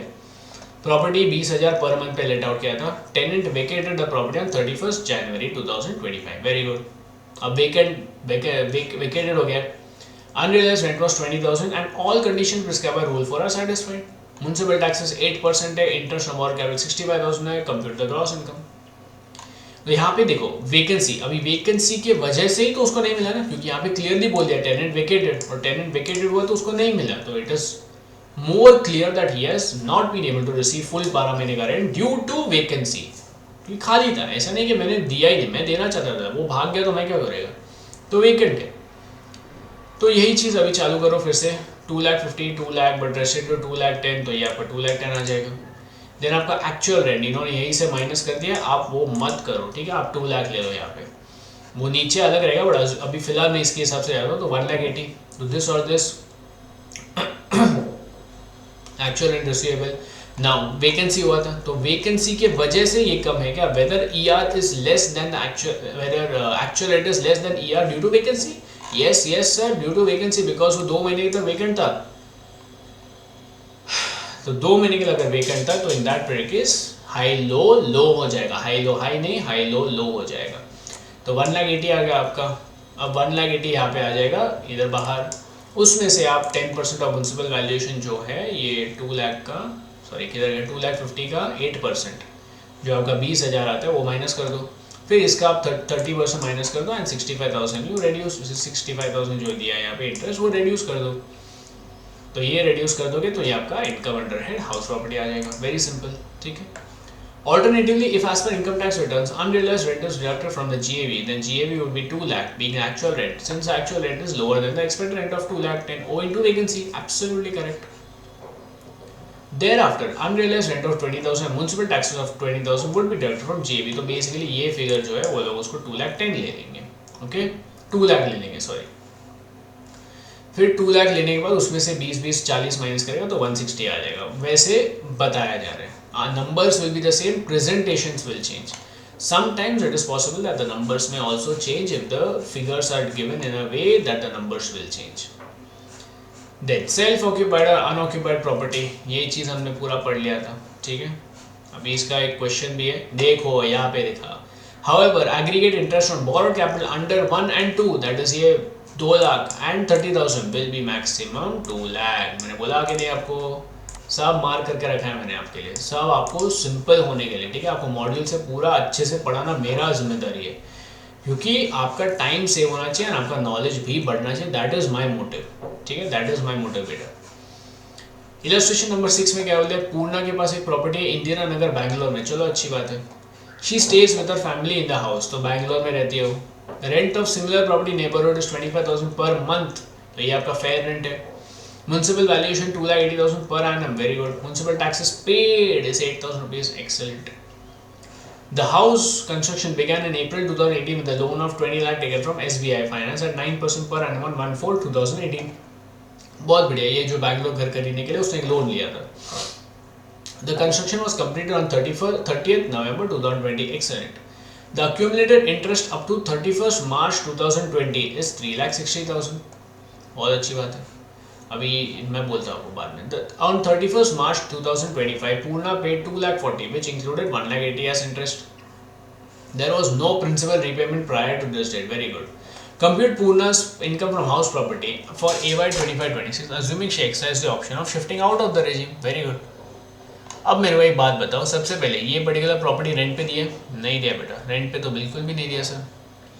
तो रेंट पे नहीं दिया तो इसका सीधा सीधा GAV NAV सब कुछ नील हो जाएगा यहाँ पे, ओके। ये जो एनुअल वैल्यू है नील हो जाएगा।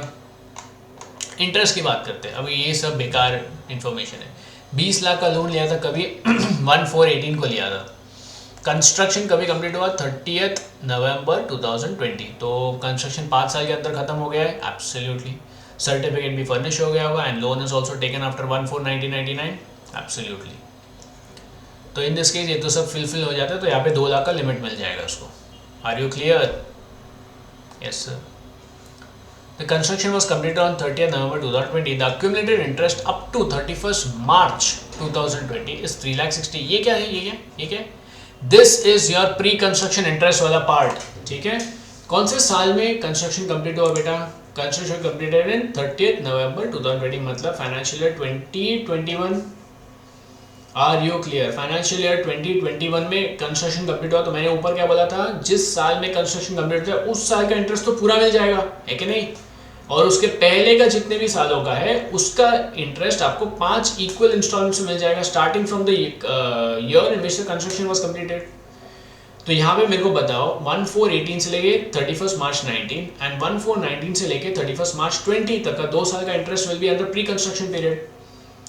तो 20 lakhs into 9% is 1,80,000. 1,80,000 for 1 year, that is 3,60,000 for 2 years. यही स्टेटमेंट बताया गया, यही मैं बोला कि मैं बाद में समझाता हूँ आपको। तो 1,80,000 is the 1 year का pre construction interest and 3,60,000 is total interest. And current year का इंटरेस्ट कितना है देखते हैं। There was no on 31st March 2025, that is current year, Purna पे 2,40,000 एंड इंक्लूडेड 1,80,000 एज इंटरेस्ट। तो उसका करंट ईयर का after the construction is completed कितना इंटरेस्ट? 1,80,000 है। There was no principal repaid prior to this, तो कुछ भी रीपे किया ही नहीं उसने। तो कुछ भी रीपे नहीं किया तो बहुत बढ़िया, इंटरेस्ट तो चेंज नहीं होने वाला वैसे भी। तो 3,60,000 डिवाइड बाई 5 कितना आएगा? 72,000 आता है, ठीक है। आप कैलसी लेके देख लो। एंड ये जो 1,80,000 फॉर करंट ईयर है, तो current year for financial year 24-25 there will be 2 groups of interest. One will be a pre construction interest which is 3,60,000 divide by 5 and every year आपको 1/5 मिलेगा, तो 72,000 प्री कंस्ट्रक्शन इंटरेस्ट। 1,80,000 तो यही साल का पूरा इंटरेस्ट है, तो ये साल का जो पूरा इंटरेस्ट है तो आपको पूरा का पूरा मिल जाएगा, है कि नहीं। तो ये देखो 18 interest on loan taken for construction of house on after 1499 the same was completed with the prescribed time. Interest paid or payable subject to maximum of 2 lakh including a portion pre-construction interest will be allowed as reduction। यही जो मैंने पूरा बोला भाषण, ये उनको एक ही line में एक्सप्लेन किया, बट ये समझने के लिए कोई समझाने वाला होना बहुत ज़्यादा ज़रूरी होता है बेटा।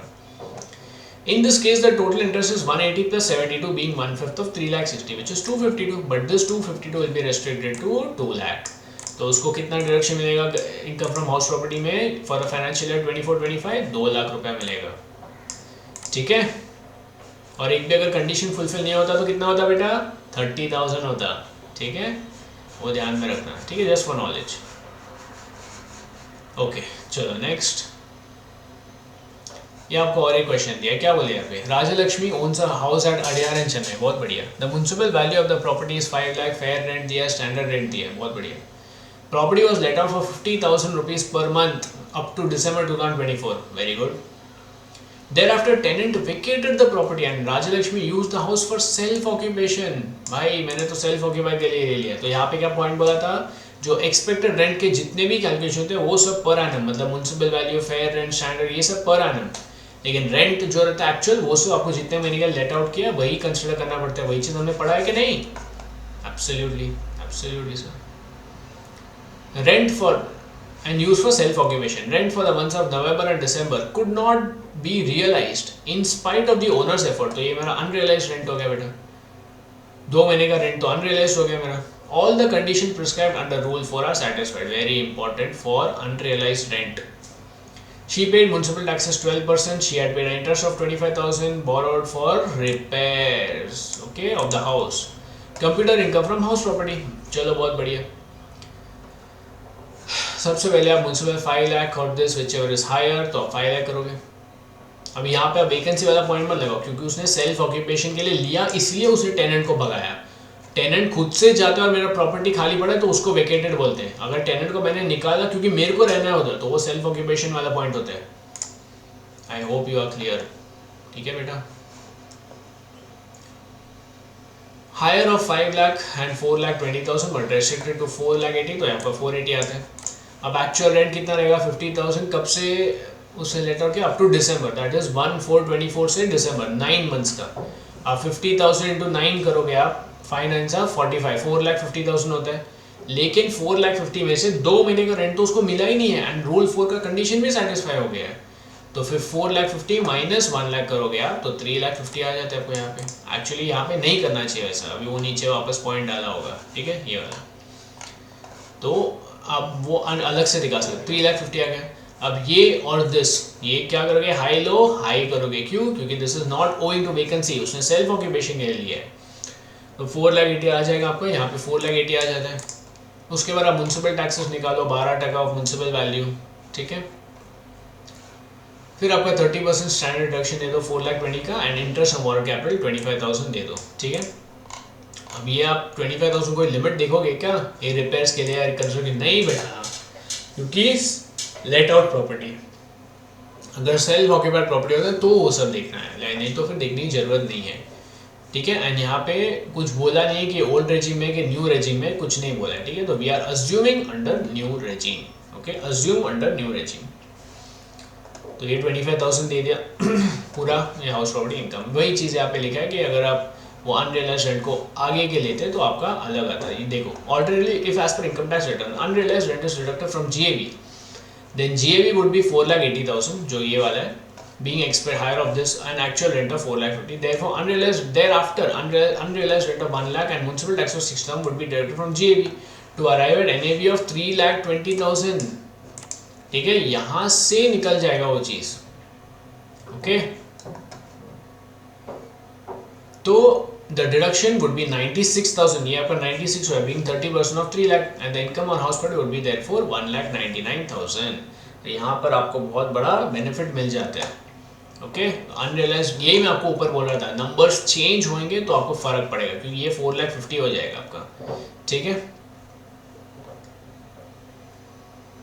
आपका 30% का भी जो कैलकुलेशन है वो भी चेंज हो जाएगा आपका, ओके। चलो बहुत बढ़िया, ये हो गया. Then afterwards in this case it may note that GAV is higher of expected rent and actual rent since the actual rent is lower than expected due to self occupation and not vacancy. अगर vacancy की वजह से होता है तो ये high low low हो जाता है. अगर वैकेंसी नहीं है, सेल्फ ऑक्यूपेशन है, तो हाई लो हाई ही मेंटेन होएगा. और अनरियलाइज रेंट जो है, जो आप GAV के बाद ही निकाल दो, यहाँ पे मत निकालो. ठीक है, don't follow this particular procedure in my opinion and suggestion. मत करो ऐसा. चलो फिर आपका deem to be let out आएगा. यहाँ पे क्या बोल दिया है, यहाँ पे बहुत अच्छा क्वेश्चन है बेटा. Illustration number 8 is the best illustration for house property in ICI model. Best illustration है. क्यों बताता हूँ. गणेश के पास 3 घर है, तीनों के घर तीनों सेल्फ ऑक्यूपाइड है. ठीक है, आप अभी आप सेल्फ ऑक्यूपाइड बोलो, अनऑक्यूपाइड बोलो, सब कुछ सेम है. ठीक है, it doesn't matter. The particulars of the houses of previous year 24-25 are as under. ठीक है, अभी सेल्फ ऑक्यूपाइड बोलो, अनऑक्यूपाइड बोलो, सब एक ही होता है. वो बस ऊपर आपको एक अलग डेफिनेशन दिया है और कुछ नहीं. अगर वो सेल्फ ऑक्यूपाइड के जैसे ट्रीट कर रहे हैं तो उसके से भी आप ट्रीट कर सकते हो. Not an issue at all. Municipal valuation पर आनंद दिया है, फेयर एंड स्टैंडर्ड. ये तीनों तो भाई बहन है, सब साथ में चलते हैं. Date of completion of purchase दिया है आपको. Municipal taxes paid during the year दिया है. Interest on money borrowed for repairs दिया है इतना. And for purchase of property इतना दिया है. Compute Ganesh's income for AY 25-26 and suggest which house should be opted by Ganesh to be assessed as self-occupied so that his tax liability is minimum. ठीक है, आपको ये तीनों houses में से बताना है कि भाई साहब आप कौन से 2 घर को सेल्फ ऑक्यूपाइड कंसिडर करो. और अगर सेल्फ ऑक्यूपाइड कंसिडर करो तो क्या बेनिफिट है बेटा, NAV विल बी नील. तो कौन से 2 हाउसेस को आपको सेल्फ ऑक्यूपाइड लेना चाहिए, वो हमें गणेश को एडवाइस करना है. तो सबसे पहले हम अज्यूम करेंगे कि तीनों के 3 हाउसेस को उसने लेट आउट कर दिया है. लेट आउट, तीनों हाउसेस को लेट आउट कर दिया है. तो let us first calculate the income from each house property assuming that they are deemed to be let out. तीनों की तीनों लेट आउट है. तो वही चीज़ आपका एक ग्रॉस एनुअल वैल्यू निकालो, जो आपका हायर ऑफ दिस और this but restricted to this, high low high follow करो, तो आपका ये आता है. मैं एक का दिखा देता हूँ आपको. Municipal valuation fair rent whichever is higher 3,75,000 और 3,50,000 whichever is lower, तो 3,50,000 आ गया. Similarly for 3,60,000 and 375. फिर municipal taxes 12% of 3 lakh, 8% of 3,60,000 and 6% of 3,30,000 कर दो, तो ये अमाउंट आ जाएगा. इसको माइनस कर दो, आपका NAV आ गया. अब NAV में से this all 3 house properties are deemed to be let out, मतलब बेसिकली लेट आउट ही मान के चलना है. तो 30% डिडक्शन दे दो सबसे पहले तीनों को of their respective NAVs. And ये 55,000 क्या है, रिपेयर्स के लिए. रिपेयर 30,000 लिमिट नहीं आएगा बेटा, बिल्कुल भी नहीं आएगा, बिकॉज ये लेट आउट है. और 175 2 लाख बिल्कुल नहीं आएगा, लेट आउट है. 100% अलाउड है, तो यही चीज़ 100% अलाउ कर दी है. तो यहाँ पर आ गया आपको income under the head house property, अगर तीनों घर लेट आउट होते तो.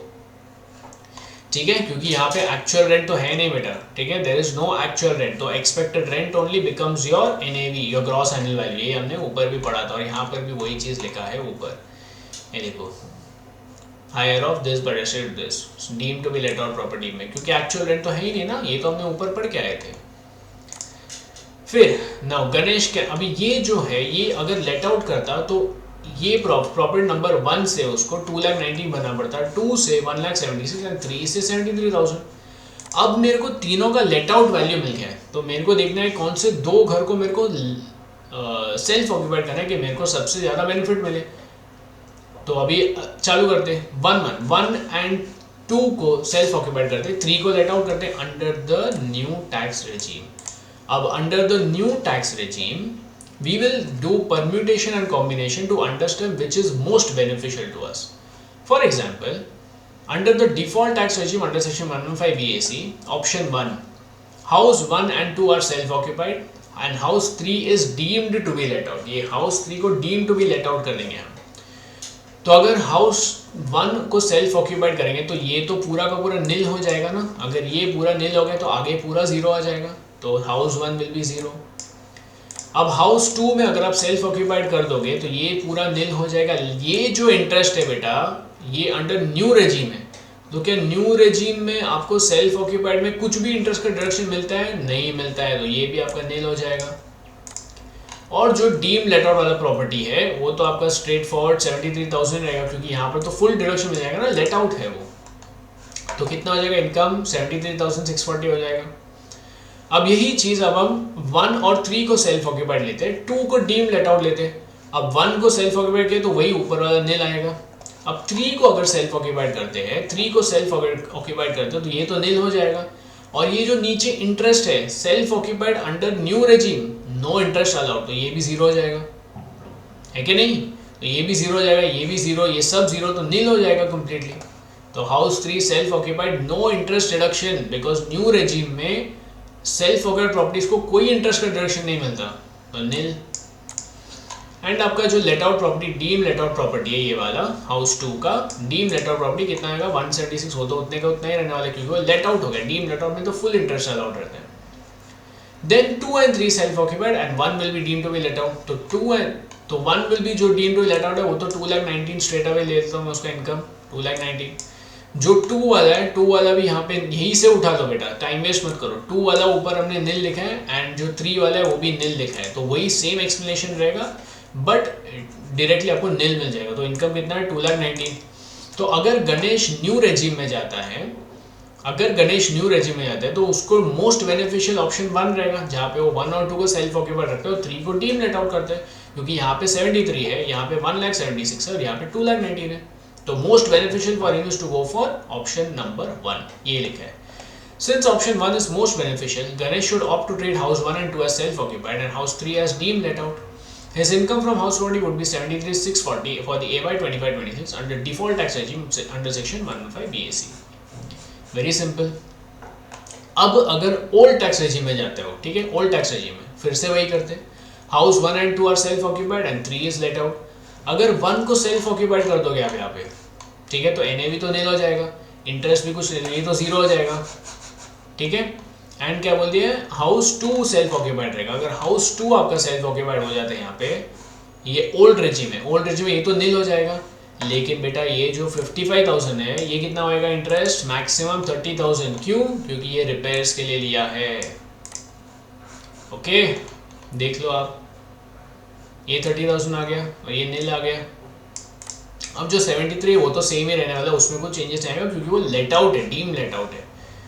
तो 73 और आपका इनकम कितना आता है 43,640। Then house 1 and 3 self occupied and 2 को, तो 1 को सेल्फ ऑक्यूपाइड किया तो ये तो नील आएगा ही। अब 3 को भी सेल्फ ऑक्यूपाइड किया उसने, 3 मतलब ये वाला पार्ट, तो ये तो नील हो जाएगा सबसे पहले। उसके बाद self occupied under old regime, तो यहाँ पर जितना 1,75,000 है ये कितना मिलेगा उसको, पूरा मिल जाएगा। यस एब्सोल्युटली, ये देखो ये सेल्फ ऑक्यूपाइड का पूरा इंटरेस्ट मिल गया उसको डिडक्शन। Are you clear? ये सब तो नील रहेगा ना बेटा। फिर ये जो 175 रहेगा ये तो इंटरेस्ट है, इंटरेस्ट 2 लाख तक अलाउड है, ठीक है। क्यों? क्योंकि ये परचेज ऑफ प्रॉपर्टी के लिए लिया, तो यहाँ पे 2 लाख का लिमिट आ जाएगा उसको। ओके,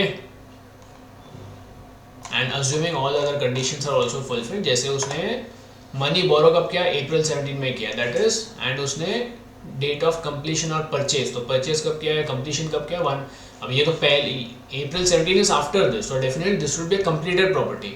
तो कंप्लीटेड प्रॉपर्टी 1460 पर उसने सीधा एक्वायर कर दिया, लोन भी 1999 के बाद लिया, अज्यूमिंग उसने 5 साल के अंदर, नहीं 5 साल कंडीशन तो एक्विजिशन उसके अंदर ही कर दिया क्योंकि ऑलरेडी रेडीमेड प्रॉपर्टी था, तो he has acquired readymade property, तो वो 5 ईयर्स के अंदर ही आ जाते हैं, 1/4/1999 के बाद है, एंड सर्टिफिकेट भी दिया रहेगा, अज्यूम करके चलते हैं, तो 175 का पूरा डिडक्शन मिल जाता है उसको, कि 2 लाख तक का लिमिट हो जाता है उसका।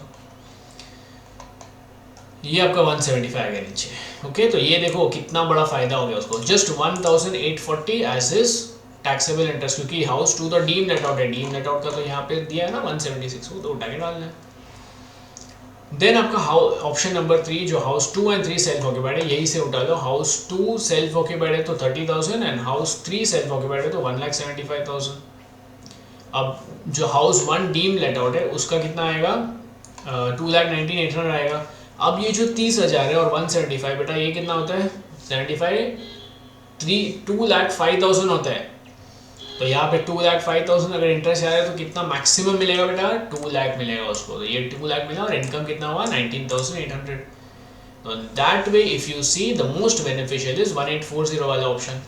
Since option 2 is most beneficial, Ganesh should opt to treat house 1 as SO and house 2 as deemed let out and 1 and 3 as SO and 2 as deemed let out. His income from house property would be 1840 for the AY 25-26 under the optional tax regime, that is normal provision या old provisions. I hope I am clear. This question is an extremely important question from house property. अगर ICAI को आपको house property पे एक अच्छा question देना है तो ये क्वेश्चन 100,000% डाल देगा. बहुत सिंपल क्वेश्चन है बेटा, बहुत ज़्यादा सिंपल क्वेश्चन है. ठीक है, आपको बस permutation combination with conceptual clarity रहेगा तो आप ये पूरा इजीली सॉल्व कर दोगे. आपको कि सेल्फ ऑक्यूपाइड का इंटरेस्ट कब मिलता है, लेट आउट का नहीं मिलता है. लेट आउट में तो 100% मिल जाता है. सेल्फ ऑक्यूपाइड में ओल्ड रेजिम में 2,30,000 है एंड वो ओवरऑल भी 2 लाख होता है. एंड न्यू रेजिम में तो मिलता ही नहीं है. सेल्फ ऑक्यूपाइड प्रॉपर्टीज में इंटरेस्ट का कोई डिडक्शन नहीं मिलता है. नो लिमिट्स, 2 लाख का लिमिट वगैरह कुछ नहीं. जीरो 1 रुपये भी नहीं मिलता है आपको. ठीक है, I repeat it once again. New regime में लेट आउट प्रॉपर्टी रहेगा तो आपको 100% मिल जाएगा. ओल्ड रेजिम में लेट आउट प्रॉपर्टी रहेगा 100% मिल जाएगा.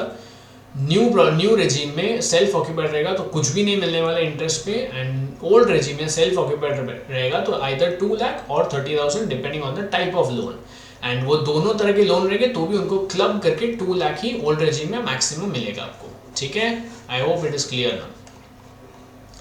क्वेश्चन नंबर 9 देख लेते हैं अभी. ये आपका पोर्शन लेटअप होता था ना मैंने पहले, plinth area, built up space, उसके हिसाब से. प्रेम के पास एक घर है मद्रास में. During the previous year 24-25 2/3 portion of the house was self occupied and 1/3 was let out. उसके पास 2 बेडरूम था, 1 बेडरूम दे दिया, 1 बेडरूम अपने लिए रखा.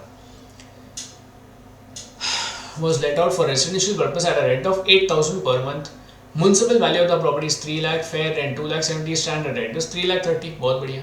He paid municipal taxes 10% of municipal valuation and he paid municipal tax of 10% of municipal value during the year. A loan of 25 lakh was taken by him during the year 2020 for acquiring the property. बहुत बढ़िया. Interest on loan paid during the previous year 24-25 was 1,20,000. Compute Prem's income from house property assuming he shifts out of the old new tax regime. बहुत बढ़िया. अभी यहाँ पे जो भी 2/3 1/3 है ना बेटा, तो आपको इसको स्प्लिट अप करना पड़ेगा. सबसे पहले there are 2 units of the house. Unit 1 with 2/3 area is used by Prem for self occupation throughout the year and no other benefit is derived from that unit, hence it will be treated as self occupied and its annual value will be nil. वो तो बहुत simple है. Unit 2 is with 1/3 area is let out throughout the previous year and its annual value has to be determined under section 23(1) जो standard हम maintain करते आ रहे हैं. तो यहाँ पे देखो computation under the normal optional tax regime, क्योंकि यहाँ पे बोला है ना ऑप्शनल टैक्स रेजिम में आना चाहता है भाई साहब, ओल्ड टैक्स रेजिम में. तो यूनिट 1 2/3 एरिया जो रहेगा उसका annual value, net annual value nil हो जाएगा. अब जो डिडक्शन आएगा 30% तो कुछ नहीं आएगा, लेकिन उसने इंटरेस्ट कितना भरा है during the year 24-25 is 1,20,000. Okay, तो 1,20,000 उसने इंटरेस्ट भरा है, उसका 2/3 निकाल दो, 80,000 आ जाता है आपको. तो यहाँ पे 80,000 is your loss self occupied property का. ठीक है, क्योंकि ये तो एक्वायर किया ना प्रॉपर्टी, उसने कुछ ये कंस्ट्रक्शन वगैरह नहीं किया है, एक्वायर किया. एक्वायरिंग मतलब यहाँ पे हमको कुछ 1/5 का जनरेट ही नहीं पड़ेगा, उसने कंस्ट्रक्शन का तो है ही नहीं कुछ भी. देन नेक्स्ट की बात करें, जो लेट आउट पोर्शन है 1/3 वाला, उसका अभी कैलकुलेट जो भी आपका यहाँ पे 3 लाख पर एनम है, 2,70,000, 3,30,000, ये सब कुछ आपको 1/3 करना पड़ेगा. ठीक है, तो यहाँ पे 1,10,000, 3,30,000 का 1/3 हो गया. देन ये 3 लाख का 1/3 आ गया एंड 2 लाख का भी 1/3 आ गया. तो इनका भी हाई लो हाई करने के बाद 1 लाख आता है. और 1 लाख आने के बाद आपका एक्चुअल रेंट जो 8,000 × 12 96,000 आ जाता है आपको. ओके, तो 96,000 अभी आने के बाद यहाँ पे विच एवर इज हायर, तो 1 लाख आ गया आपका बेटा. तो 1 लाख आ गया. अभी 1 लाख में से जो कितना है वो म्युनिसिपल टैक्सेस कितना भरा है उसने, 10% of municipal value. Of municipal value कितना है 3 लाख, उसका 10% कितना है 30,000, उसका 1/3 कितना है 10,000. ये क्योंकि सब कुछ 1/3 के पोर्शन में होएगा अभी. ओके, तो ये 90 आ गया, इसका 30% दे दो. एंड अभी इंटरेस्ट ऑन हाउस प्रॉपर्टी जो कितना है, तो 1/3. यहाँ पे 80,000 यूटिलाइज हो गया था, यहाँ पे 40,000 आ जाएगा बैलेंस. ये लेट आउट वाला है ना, लेट आउट के लिए तो फुल्ली अलाउड है, नो प्रॉब्लम. अंडर ओल्ड और न्यू लेट आउट दिख गया मतलब इंटरेस्ट फुल्ली अलाउ करना है अपने को. 67,000 आ गया, ये आपका इनकम आ गया. अब 23 + 80 आप देखो -80 करोगे तो आपको 57,000 लॉस आता है under the head house property under old regime. ठीक है। अंडर द डिफॉल्ट, अभी यहाँ पे नेक्स्ट क्वेश्चन में क्या बोले उन्होंने, what would be Prem's income from house property under default tax regime. अब न्यू टैक्स रेजिम होता है बेटा, तो सबसे पहले न्यू टैक्स रेजिम में जो सेल्फ ऑक्यूपाइड है उसका तो इंटरेस्ट मिलता ही नहीं था ना, ये 80,000 गायब हो जाता है, ये 2/3 निकल जाता है उसका, क्योंकि सेल्फ ऑक्यूपाइड है, सेल्फ ऑक्यूपाइड का कोई इंटरेस्ट नहीं देते हम डिडक्शन। तो क्या होता है यहाँ पे 23,000 हो जाता है। Under default tax regime Prem would not be entitled to interest reduction of 80,000 under section 24B in respect of SO of unit 1। Hence, income from house property would be 23,000 being a income from unit 2 which is let out. Very simple. ठीक है। फिर आपको बता दिया unrealised rent received subsequently. यहाँ पे क्या बोला बेटा, अभी जैसे मैंने बोला मेरे को 2 महीने का रेंट में नहीं मिला 12 महीने में से, अब तीन साल बाद वो भाई साहब को कुछ मन में लगा, ठीक है, अरे नहीं उसका पैसा वापस देना चाहिए, ये वो ऐसा वैसा फलाना डिगना, तो वो मेरे को कॉल करके बोलते हैं सर मैंने आपको बैंक में ट्रांसफ़र कर दिया 2 महीने का रेंट। तो मैं खुश हो गया, मैं बोलता हूँ बहुत बढ़िया धन्यवाद सर जी। लेकिन फिर मैं अभी जाता हूँ अभी टैक्स क्या होएगा, तो टैक्सेशन के लिए we have to come to section 25A of the income tax act 1961 which specifies as per section 25A(1) the amount of rent received in arrears from a tenant or the amount of unrealized rent realized subsequently from a tenant by an assessee shall be deemed to be income from house property in the financial year in which such rent is received or realized and shall be included in the total income of the assessee under the head income from house property. Very nice. Whether the assessee is the owner of the property or not in that financial year, भले मैंने वो घर बेच दिया रहेगा 2 साल पहले, फिर भी अगर मेरे को पैसा मिलता है तो भी मैं उसको income under the head house property वही घर के अगेंस्ट दिखाऊंगा। Section 25A(2) provides a deduction of 30% of the arrears of rent or unrealized rent realized subsequently by the assessee. तो आपको 30% डिडक्शन में मिल जाएगा NAV का। ओके, तो सेक्शन 25 का एक समरी है, taxable in year of receipt और realisation, deduction of 30% of rent received और realised, taxable even if assessee is not the owner of the property in the financial year of receipt or realization. Question number 10 देखते हैं, बहुत simple question है बेटा, बहुत simple है। Mister Anand sold his residential property in March 2024. In June 2024 he recovered a rent of 10,000 from mister Gaurav. March में बेचा, उसके बाद जून में उसको 10,000 मिला. To whom he had let out his house for 2 years from April 18 to March 20. वो पहले की कहानी है. He could not realize 2 months rent of 20,000 from him, and to that extent his actual rent was reduced while computing income from house property for AY 2021. तो पुराने साल में हम जैसे अनरियलाइज्ड रेंट को निकाल लेते GAV कैलकुलेट करने के बाद में वो 20,000 निकाल देता और वो उसमें से उसने 10,000 मेरे को जून में भरा. कहानी समझ गए आपको? जिस साल में कंप्यूट किया था उसमें 20,000 निकाल दिया था मैंने, और वो 20,000 का जो पैसा है उसमें से 10,000 गौरव ने मेरे को जून 24 में दिया, आनंद को दिया मतलब. Further he had let out his property from April 20. ये टाइमलाइन के बाद, पहले गौरव को था, फिर गौरव के बाद किसको और को, सतीश को लेट आउट किया था. From April 20 to February 24, 1 month before the sale. In April 22, he had increased the rent from 12,000 to 15,000 per month, and the same was a subject matter of dispute. In September 24, that is after June 24, the matter was finally settled and Anand received 69,000 arrears of rent for the period of April 22 to February 24. बहुत बढ़िया. तो basically receive कितना हुआ मेरे को उससे मतलब है यार, तुम्हारे भाषण ये सब बेकार की फिजूल की बातें, ठीक है, क्योंकि ये उस साल के कंपटीशन में रेलेवेंट रहेगा. ये तो अभी हो गया, अभी ये साल में मैं क्या देखूंगा उसको.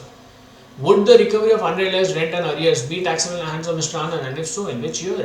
In the year of receipt. मैं आपको आंसर दे देता हूँ, सिंपल है बेटा, आप मेरे को दे दो आंसर फटाक से. ईयर ऑफ रिसीट में होएगा, कौन सा साल है आपका, फाइनेंशियल ईयर 24-25. कितना टैक्सेबल होएगा आपका, 10,000 जो गौरव से मिला और 69 जो सतीश से मिला, 79,000 टैक्सेबल हो जाएगा. उसमें से 30% माइनस कर दो, सिंपल, यही है आपका answer. Since the unrealized rent was recovered in previous year 24-25, the same would be taxable in assessment in 25-26 under section 25A, irrespective of the fact that Anand was not the owner of the house in that year. Very important. Further, the arrears of rent was also received in previous year 24-25, and hence the same would be taxable in AY 25-26 and section 25A, even though Mr. Anand was not the owner of the house in that year. वही चीज़ वापस लिखा है. A deduction of 30% is allowed. तो यहाँ पे क्या आता है, unrealized rent 10,000, 69,000 minus 30% income from house property. समझ में आया? अभी एक लास्ट क्वेश्चन है, बहुत सिंपल क्वेश्चन है, ठीक है. यहाँ पे बोलते हैं अगर ए और बी है वो एक हाउस प्रॉपर्टी को ओन करते हैं तो इन दैट पर्टिकुलर केस आप टैक्सेशन कैसे निकालोगे? को ओन करते हैं, ये 50% ये 50% ओन करते हैं, तो इनकम फ्रॉम हाउस प्रॉपर्टी कैसे कैलकुलेट करते हैं? Very interesting question. सेक्शन 26 बताता है ट्रीटमेंट ऑफ इनकम फ्रॉम को ओन्ड प्रॉपर्टी। सेक्शन 26 बताता है आपको को ओनरशिप के केस में कैसे टैक्सेशन लगता है। Where property is owned by two or more persons whose shares are definite and ascertainable 50-50, then the income from such property cannot be taxed as an income of A or B. It will not be taxed as an association of persons, but it will be taxed in a different way as per section 26.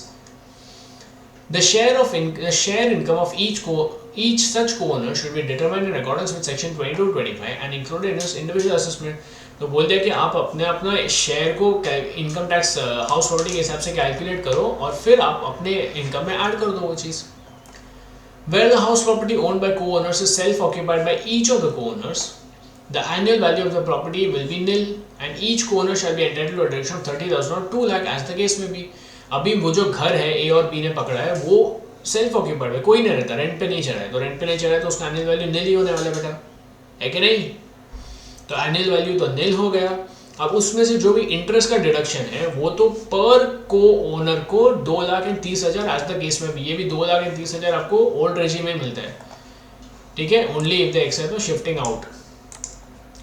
However, the aggregate deduction of interest to each co-owner will of interest on loan taken and interest if any payable on loan taken for another self-occupied property cannot be more than 30 or 2 lakh ऐसे case में। मतलब अगर ए ने ये particular घर से जो ए और बी ज्वाइन करके ओन कर रहे हैं उसमें से अगर इंटरेस्ट लिया है, समझो उसका इंटरेस्ट का शेयर है 1,75,000 और उसके पास और एक घर है सेल्फ ऑक्यूपाइड जो उसने इंटरेस्ट उसके लिए भी पे कर रहा है, उसका 60,000 पे कर रहा है, तो ये मिला के 2 लाख से ज़्यादा चला जाता है बेटा। तो इसलिए बोल दिया कि ए के दोनों प्रॉपर्टीज को मिलाकर भी इंटरेस्ट 2 लाख ही रहेगा, जो को ओनर शेयर है उसका भी मैक्सिमम 2,30,000 रहेगा और ए का अलग से कुछ प्रॉपर्टी है तो वो भी मिलाकर 2 लाख ही रहेगा। ओके, तो ए को भी इंडिविजुअली मैक्सिमम 2,30,000 मिलेगा एंड को ओनर्स को भी मिलाकर वो को ओन्ड प्रॉपर्टी के लिए भी मैक्सिमम 2,30,000 ही मिलेगा। तो इन दी एंड जो को ओनर्स है उनको मैक्सिमम 2,30,000 ही, ए को भी सिर्फ 2,30,000 मिलेगा, बी को भी सिर्फ 2,30,000 ही मिलेगा।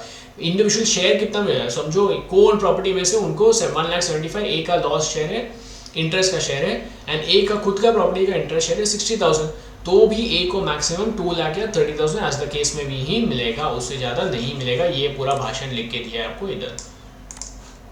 Where the house property owned by co-owners is let out, income from such property shall be computed as if the property is owned by one owner and thereafter the income so computed shall be apportioned amongst each co-owner as per their specific share। Very simple, ठीक है। मैं बोलूँगा कि ये property हम सब ने जो बेचा है और हम सब ने लेट आउट किया है। अब लेट आउट में से मेरे को 1 लाख रेंट मिला टोटल, तो 1 लाख में से ये ले तेरा 20%, तेरा 30%, बैलेंस 50% तेरा, तो वो इनकम को कंप्यूट करो हाउस प्रॉपर्टी का, उसको बाइफरकेट कर दो, वही चीज़ यहाँ पे बताया गया है। ये आपका एक समरी बताया है। चलो आगे बढ़ते हैं। अपर्णा के पास है, अपर्णा को owns a residential house property in Calcutta along with her sister Miss Dimple where her sister's family resides। तो